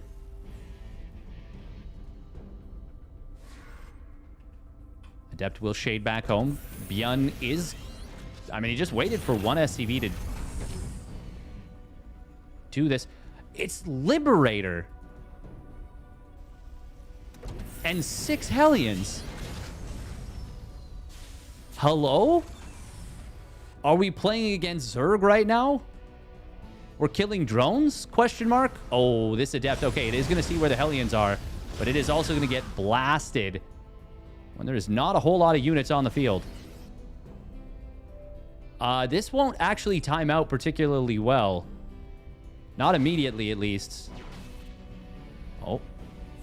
Warp in of a unit would be amazing right here, but it's going to be a probe pull anyways. Blocks him for a split second. Probes are lined up. They will try and split again. Oh, God, the lineup. MaxPax now going to lose lots of workers everywhere. Oh, he even gets an additional kill with the Liberator. And now the Hellions on top of the probes in the main base. The 6 Hellion Liberator play is absolutely cooking. And the probes have been absolutely cooked. First tank is out. Second tank in production. Bunker. Going to complete comfortably. And the starport starts its long trek home. It could have been sent back home earlier, I think, but I'm not going to be too picky with how well that went. Needless to say, Byun just needs to not take completely crippling damage.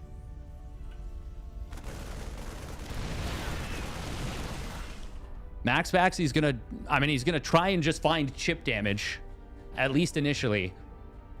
But needless to say, he needs to find more than chip damage. He needs to find all the damage. Not building more than 2 tanks feels insane to me right now from Byun. Like, oh, nice hot pickup here from MaxPax. SCVs will pull. Oh, and a blink forward coming in on top of the tank. He's going to get it. The second one is coming back into the main base. There would have been a third tank out by now. Oh, Beyond losing a lot of SCVs. Oh, God, one more tank shot would be so big. But the Stalkers get out of range. MaxPax. Oh, my God, the juggling. Okay. Oh, my God, he's actually sick with it. Unfortunately, not going to be able to save those two Stalkers. There was not... Oh, man, this depot. Did Beyond build this depot during all of this to trap the Stalkers? Did he see the future?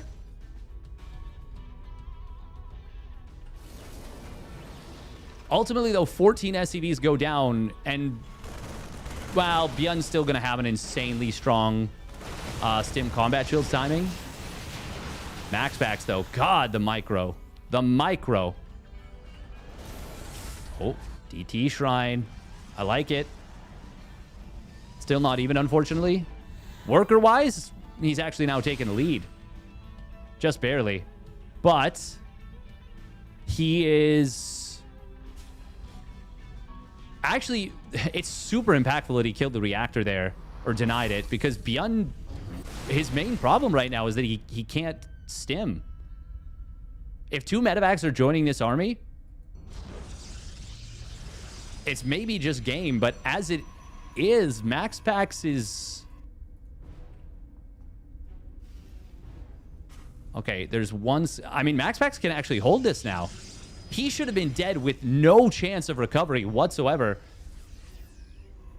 2 DT is going to warp in. Are they... They are both aggressive. Okay. Beyond maybe saving scans here. Would have a tank being boosted forward. Oh my God. It can... Can MaxPax actually do this?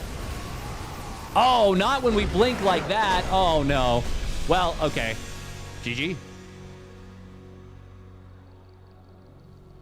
I don't think he was going to win this anyways, to be very clear.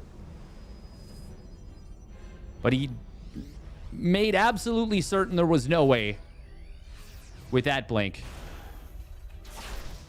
Yeah, I think Beyond was going to be fine. There was going to be another scan available in a moment. Actually, there's going to be two more scans available very soon. Still, after fighting back as hard as he did to kind of just misclick and immediately tap out, that feels kind of bad. But at the same time, holy crap. That micro. That micro. I'm sure Clem is thrilled to not have to play a TVP.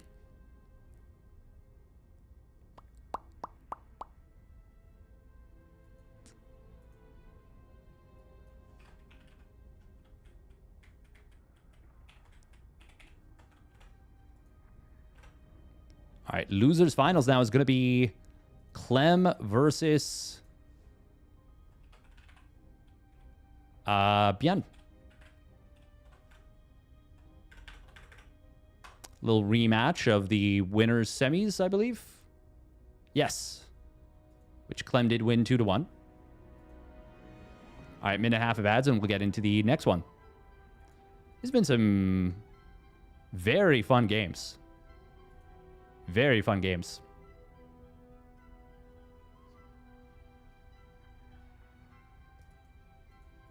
It was over? Almost definitely yes, yeah. But, I mean, it still just feels, like, really bad. Looks like MaxPax does... Or, sorry, Clem wins the coin flip. So it is going to be played on Central. By the way, if you guys are enjoying the stream, make sure to subscribe if you haven't already done so. Would very much appreciate the support. Yeah. Yeah, yeah, yeah, yeah, yeah.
All right.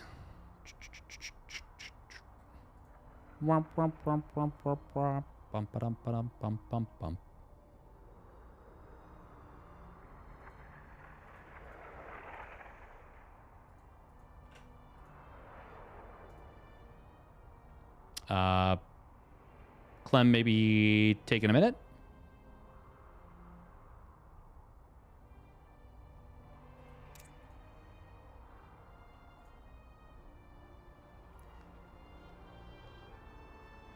Which is totally fine. Totally fine.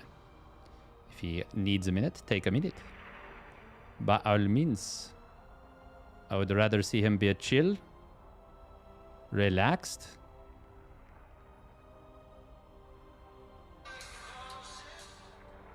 Jesus, that was loud.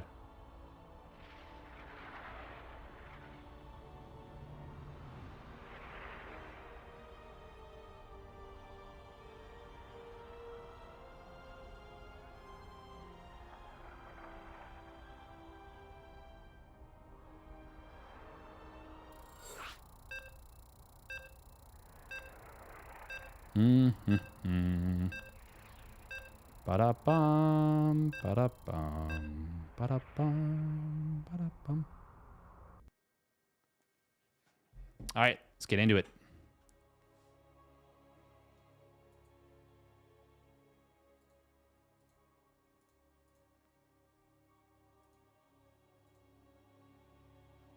Clem Beyond. Just a cheeky little best of one.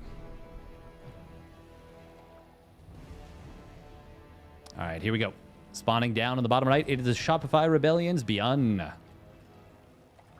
In the red. And his opponent spawning up the top left for Team Liquid, it's Clem. Clem. In the blue. The bleu. Sacré bleu. Wawa wee wah.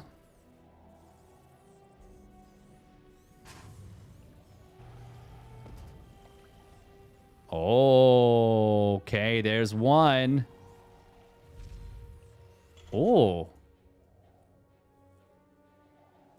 Are we proxying the second barracks? Is that the question? That is the question. Or is it an engineering bay block?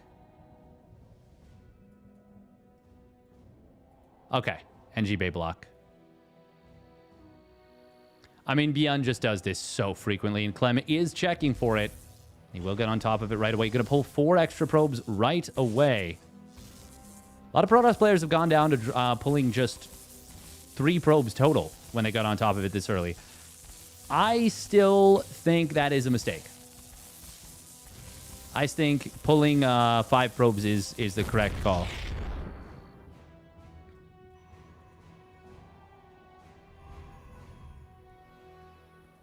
Personally. But a lot of Protoss players have gone down to just 3. So maybe there's something to that. Maybe there's something to that. Was this reactor first? It was. Interesting. Huh. Okay. What is the game plan behind this from Beyond? Gonna be... You know what? I would not hate Double Reaper. It's not gonna be that because he's only mining with 1 SCV on gas. This isn't going to be like a super fast 3rd CC, is it? No, surely not. Yeah, going to be a 3 racks. Okay. That is a proper Beyondism, if ever there was one.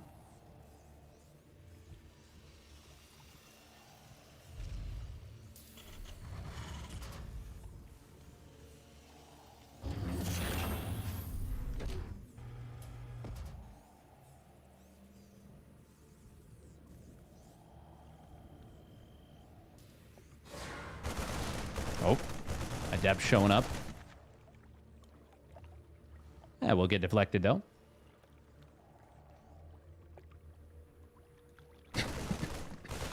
Ooh, Adept is going to take a lot of damage. Good micro here from Beyond.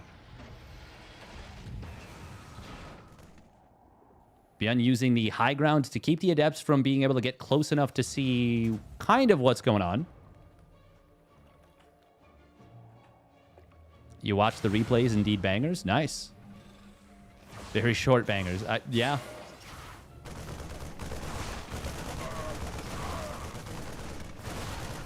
Oh, Adepts. He actually does get out with one of them. It's a lot better than I expected. Good job from Clem. Lings of Wibberty.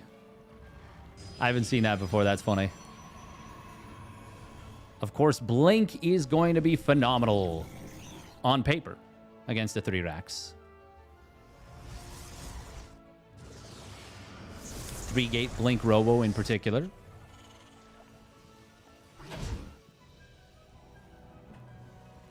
It is just funny to me how much Beyond loves the 3 racks. Like, it's... I mean, hey, I'm a stubborn player. I liked trying to play Ling Bane when Banes were nerfed into oblivion. I've tried to force mutas, you know, for as long as I can count. Even when they've been less than suitable units.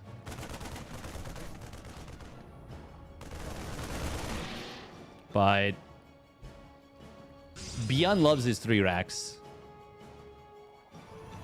in a way that is hard to compare to. Find someone that loves you the way Beyond loves 3 racks. Okay, Guardian Shield gonna get popped, surely. Yeah. Shield battery is very much exposed. But evidently Beyond... Oh, yeah, stim wasn't done. Okay, well, you can't stim in when your stim's not done. And Clem is gonna have a lot of time to tussle with this army. Of course, that Observer providing high ground vision is extremely valuable. Will Beyond scan for it? Does he have a scan? He had a scan, but he did not scan for it.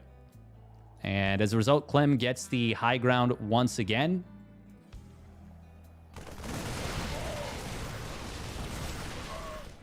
Beyond has to scan for this Observer.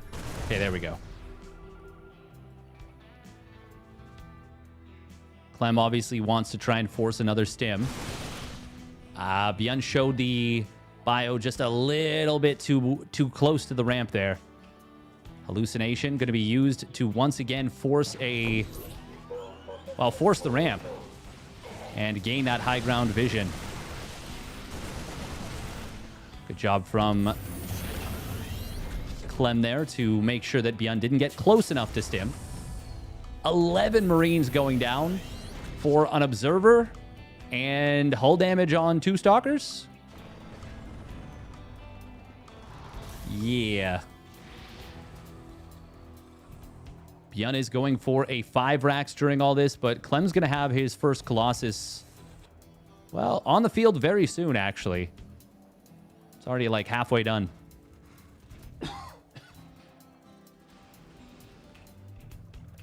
And the first 2 medevacs have not yet hit the field.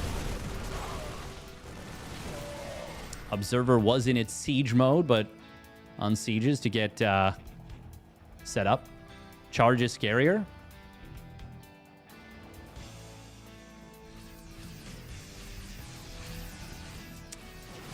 I think they're both pretty scary, but charge being done is, yeah, it's also extremely beneficial. The thing is, against a 5 racks, there is kind of a critical mass you can hit where charge lots just don't get it done anymore. We are going to see a drop into the main base.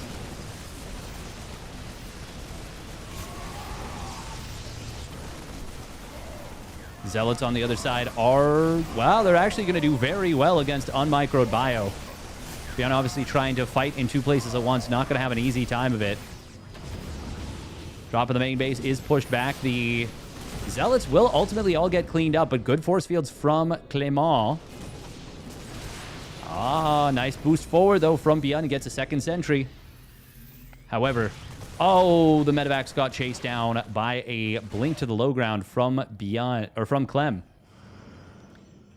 And Clem now on 2 Colossus extended thermal lance, and the third one about to pop. And Bjorn is building a second starport on 2 bases. That's just not going to work. I mean, there's only 6. Wow. Building a 4th Nexus before going up to 8 gates is a wild choice. We will see this triple drop again get into the main base. That's going to be able to grab a few probes pretty quickly. He wants the Cyber Core. He will get it. Clem going to have to rebuild that immediately. Oh, Blink to the side gets one of the medevacs. Only a single Marauder inside. Bjorn. Oh, wow. It's a recall of just Colossus. And the Marines get cooked, but the Marauders... Oh, can he get that second Colossus? He wants it. Will get it. But the other units rallying in to a very hasty death. And the rest of Bjorn's drop in the main gets tries to get back in, but instead gets killed. Clem has not rebuilt the Cyber Core at all. But he actually doesn't need it at this moment. He will need it eventually. And surely he's going to realize soon that he never rebuilt it.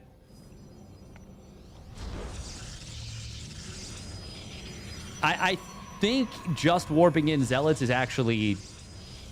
I think it actually is enough. Finally, the Cyber Core is being rebuilt. Bjorn is going to need to pull the boys from his main pretty soon. Well, I guess doesn't need to, but he's on half mining. Game is over. Barring a pretty monster throw from Clem, yeah. Now, 1-1 being done is obviously a problem for Clem. Like, Bjorn's army it's good quality. Ooh, Zealot is going to see this. Scan comes into the main base. Recall is not available. Clem is outlining his opponent by a massive, massive amount. But he actually... Oh, it's the Colossus walking up to the high ground. One of them does go down.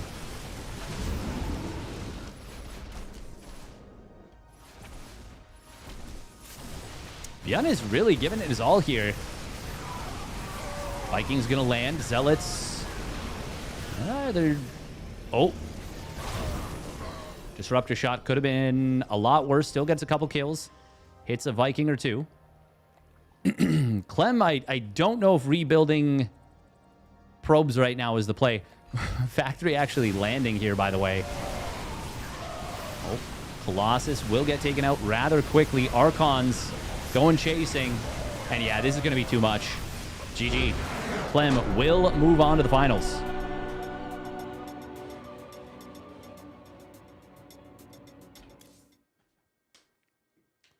Honestly, that went better for Bjorn than I expected. Which should be telling. Because it still didn't go particularly well.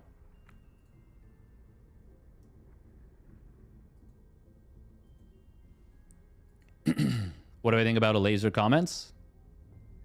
About him not liking playing against Protoss? Does Bjorn have a good record versus MaxPax? Not really. Not really. Oh, what do you mean about Clem?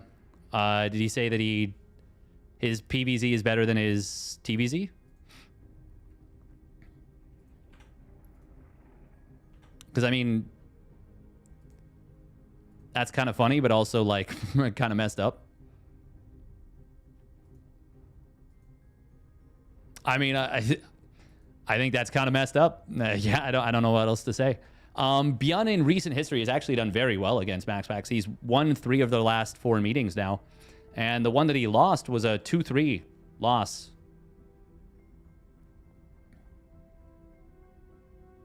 Yeah, Bjorn is starting to look good in TVP, which is really cool because it's been a long time since that's the that's the case. Messed up like wrong or like unfair? Like, it feels wrong. It feels wrong. Did he mess up his stim timing? His stim was late, so he wasn't able to commit in. Or if not late, it wasn't in time for when he showed up to his opponent's base. The thing is, Clem is just so good. I don't know.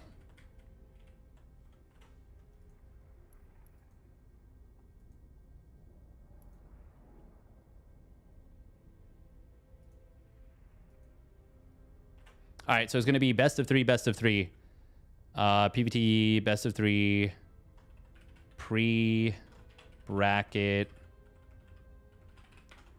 reset, finals. All right, minute and a half of ads.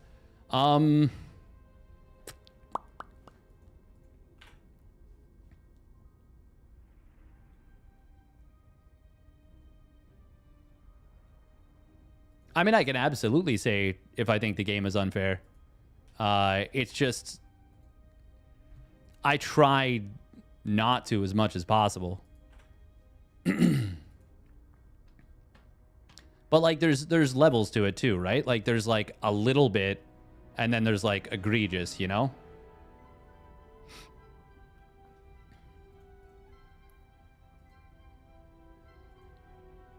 Okay, next week, loser bracket finals is going to be a best of three as well. Ah, okay. All right, minute and a half of ads. Yeah, exactly, Giant Orange. Last patch was like, I legit think PVT last patch is like a top 5 most busted like patch of all time for one particular matchup. Maybe even top 3. That's not including beta, because in beta, like, they were figuring stuff out. Like, you can't really count that as like, oh my god, this unit was so broken. It's like, yeah, well, if we count the Warhound, a unit that literally got deleted from the game, or the Shredder, or what's another unit that never... Oh, the original Mothership. The one from, like, the alpha footage. Pre-alpha.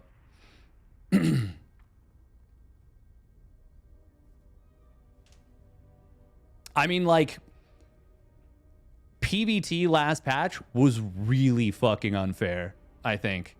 I think Energy Recharge Templar was just insane.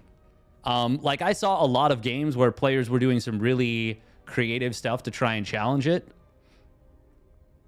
And it just did not feel fair at all. Like, it felt like there really wasn't anything you could do to stop a Protoss player from getting up to 2-base Storm. And from that point, it just felt like... It felt like you had to play so much better. Like, so much better as the Terran than the Protoss. To a level that, like, just was far beyond reasonable.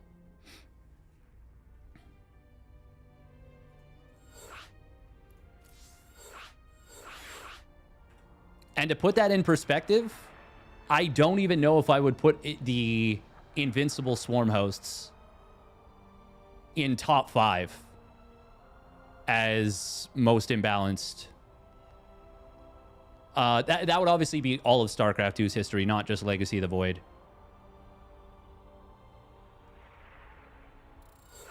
That would actually be a really interesting video, like top 10 most imbalanced periods of StarCraft 2's history. Yeah, I think that'd be really interesting. What was the last patch? Where they nerfed Energy Recharge.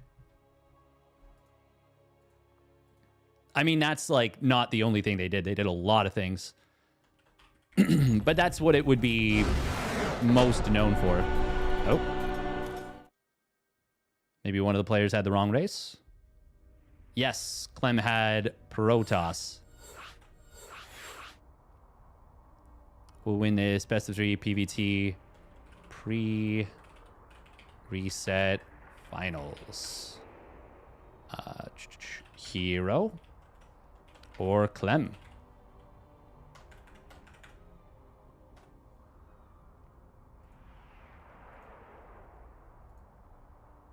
With better overcharge, energy, and way worse ghost. Yeah, that was the three supply ghost.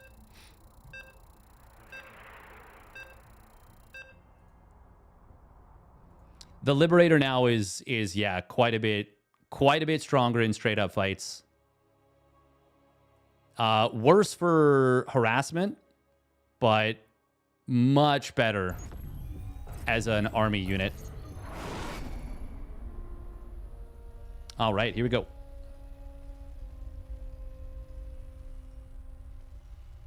Spawning down in the bottom left. Trying to fight his way back from the lower bracket. Reset it. It is Team Liquid's Clem. Malem.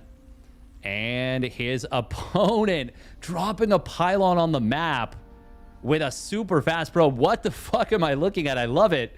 It is HeroMarine for T1. God, he's so fucking fun. What is this? This is so cool. Oh, it's going to force the barracks to not be a wall. Oh, that's so smart. He's never done this before, but he's done this fast probe scout so many times. This actually feels like the kind of play you would save for like the grand finals of like an IEM.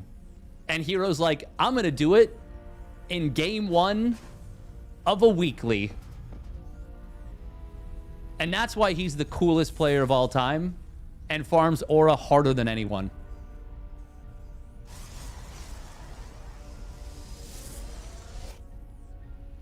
That is so cool. God, HeroMarine is so cool.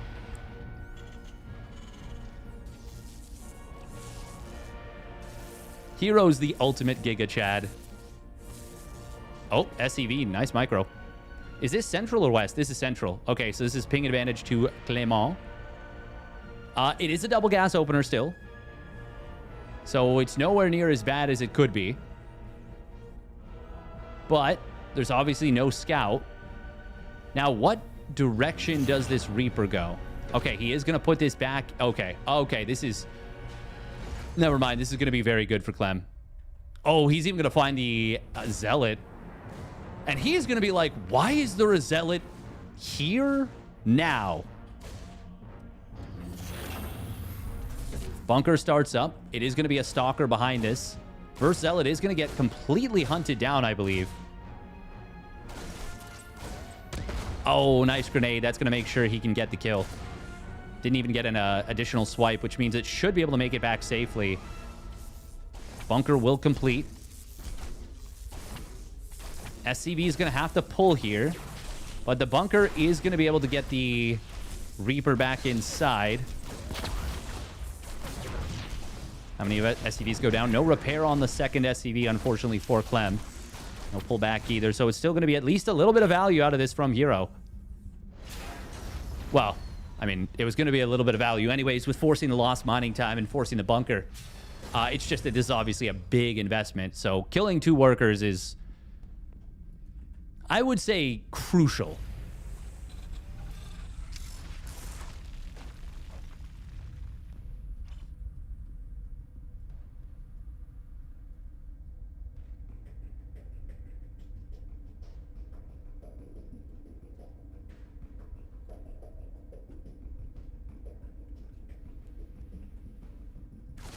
Oh, Reaper.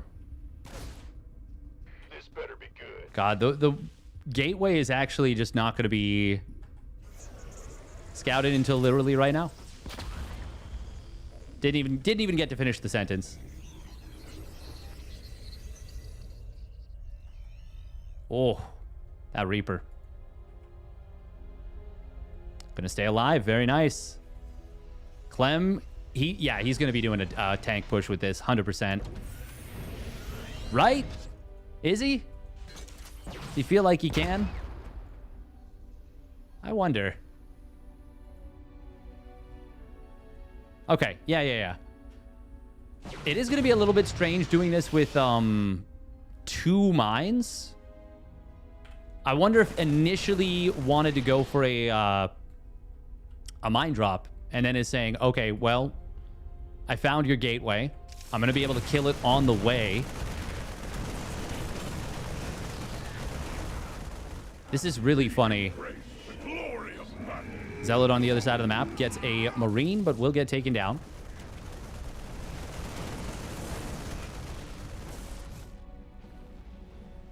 Oh, I like this a lot. Oh, I love that, actually. Clem just going to back away, but HeroMarine... Oh, this is... Oh, this is actually super, super funky. Oh, wow. Somehow the tanks didn't... the Stalkers didn't die. They all stayed alive. Which means that he's able to take down the tank rather quickly and is actually just going to recall out, only losing 1 Stalker. And it'll turn into a mine drop ultimately anyways. Somehow that mine does survive. Nice job from Clem. Very good hot pickup. This did force out a shield battery, by the way. That the move out with the tank.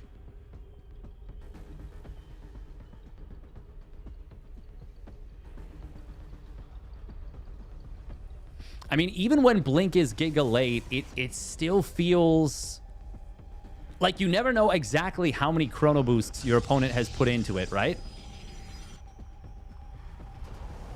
And if, like, the difference between chrono boosting at 0 and chrono boosting it all the way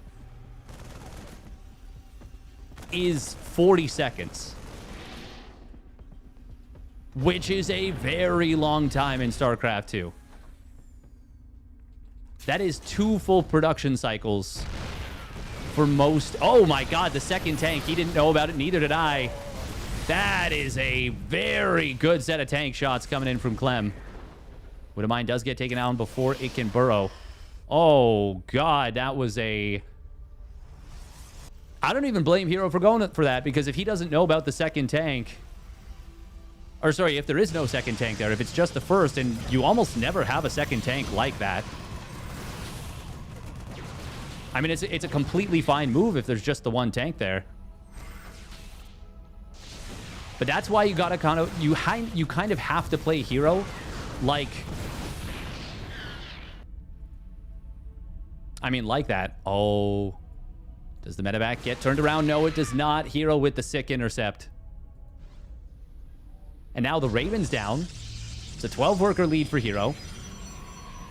He's getting his gateways online. His charge is done. He's even getting another DT Shrine, which did, by the way, win a lost game. Like, a completely lost game. Like, he was 100% dead.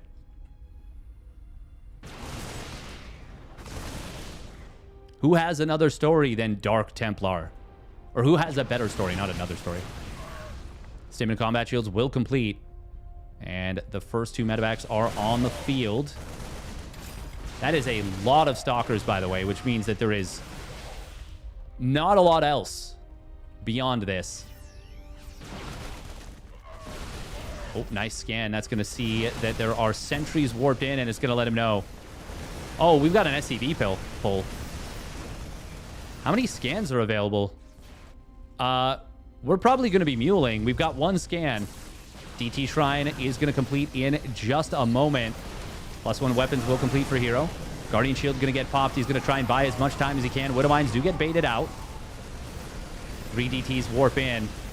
Where are they? Okay, they're all here. Oh, he is really banking on no scans. Going to be able to find 1 tank. We'll get the second one. But Clem still has so much bio. Oh, there are DTs in the natural, though. We're close to 2 more scans, but they're not done yet. The DTs are actually going to... They're going cray-cray.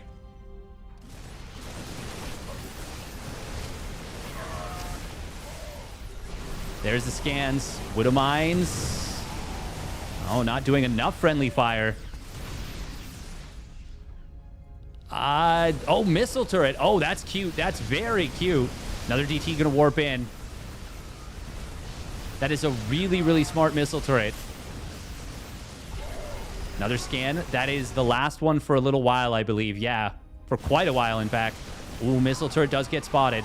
36 probes have fallen, but if HeroMarine can still manage to warp in more units. Actually, the bio is so low on HP, and there's no medevac energy except for one medevac, but the Stalkers are being handled so bloody well by HeroMarine.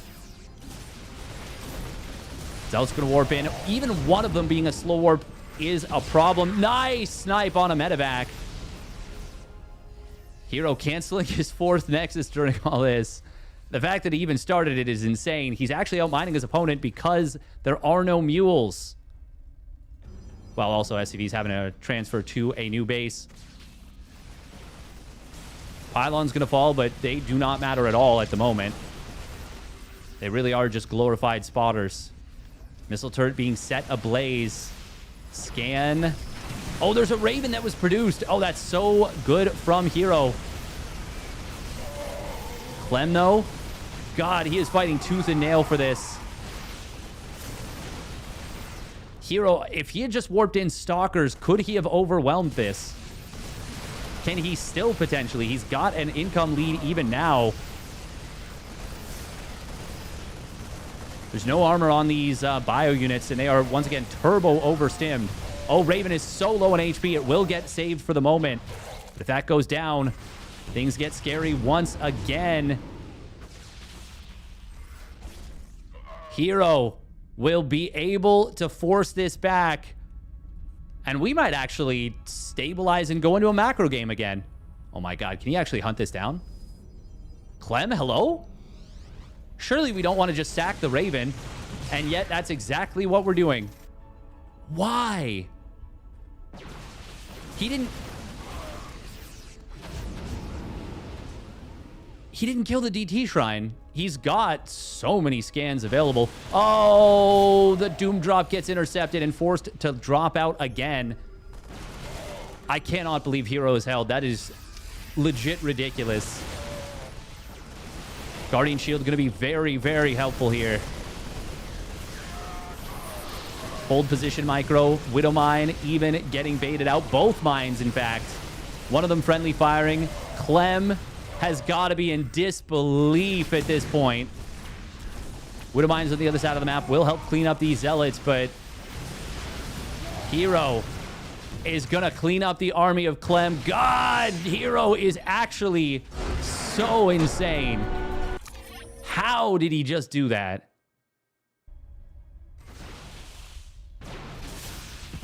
I just want to rewatch this to see if we missed any sick micro. No, we saw pretty much the whole fight.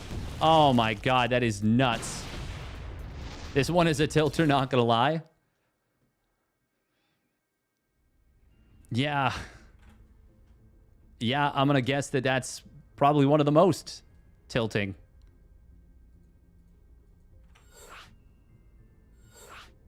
All right, minute and a half of ads. Or minute. I would have GG'd and left as both players. I don't know if I would have GG'd, but I definitely would have left as both players. Damn.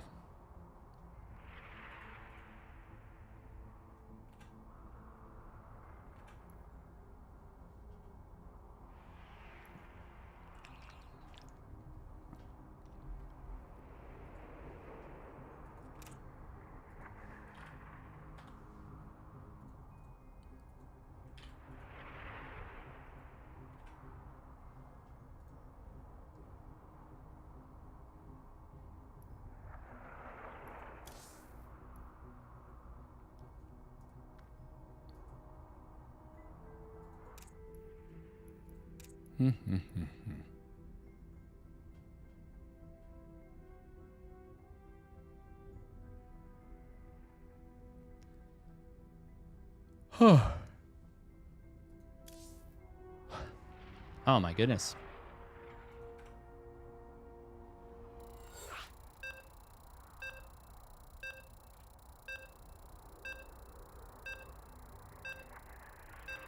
That was actually...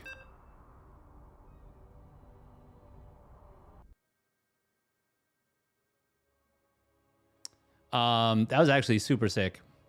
Like, really, really impressive.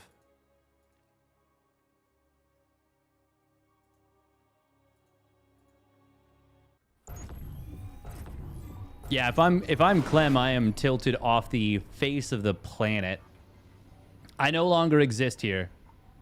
I'm no longer here on this plane. I have been flung off the plane by the sheer amount of tilt.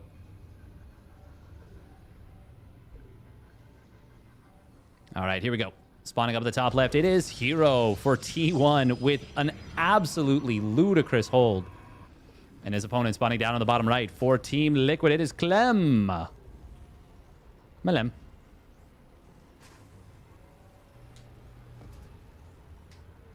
Tilted to the ghost dimension. What's the Phantom Zone? The Phantom Zone. That's the one.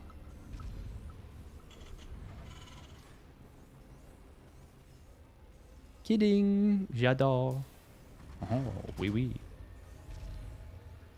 Comment t'appelles-tu?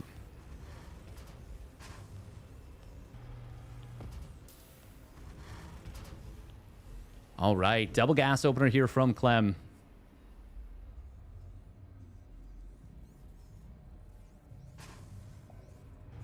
Man, that is actually... that game was nuts. You're not supposed to be able to do that. And so many other Protoss players would have just crumbled from that position, and it wouldn't have been close, you know? Oh, man. It's so mean that he is such a bully against the SCVs after a game like that.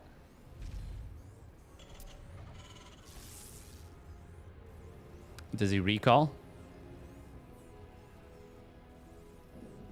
God, even just the lost mining time is just the most frustrating. This SCV. The ring around the rosy is... Oh, and he's going to get the recall. Yeah! HeroMarine committing real mental terrorism. Genuine mental terrorism went there, right there. Oh, my God. Are your past broadcasts available? Pretty much always.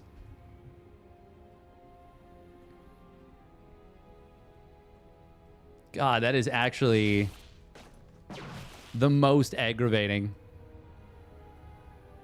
Nice little anti-Reaper wall. Oh. Clem getting forced to take a very long way around with the Reaper. And going to delay any additional scout for a while just because of the interrupt on the healing.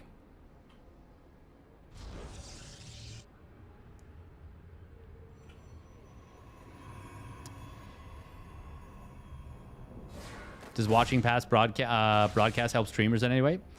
Yeah, I mean, if you either have Twitch Turbo, streamers get ad revenue for it, and if you don't, there will be some ad revenue from watching it anyways. It's small, but it you know, every little bit helps. Twitch Turbo though is really good for streamers because it does count as though you've watched the ads. It does feel like Clem wants to go for a very aggressive tank push here. Very aggressive. Aggressive. Oh. Interesting. So, this is very funny because this feels like... Okay, yeah. This feels like he thought there was a unit in the natural, which there wasn't. Reaper did get killed off, I believe. Yeah, it did get killed off, by the way. This is such a fast push. This is going to be the OG Gumiho tank push. Even with the Viking. Now, Blink is not yet done. Clem is focused. Psych.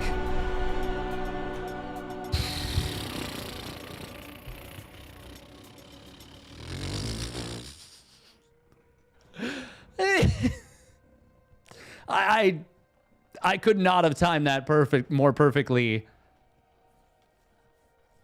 in terms of like Clem is focused.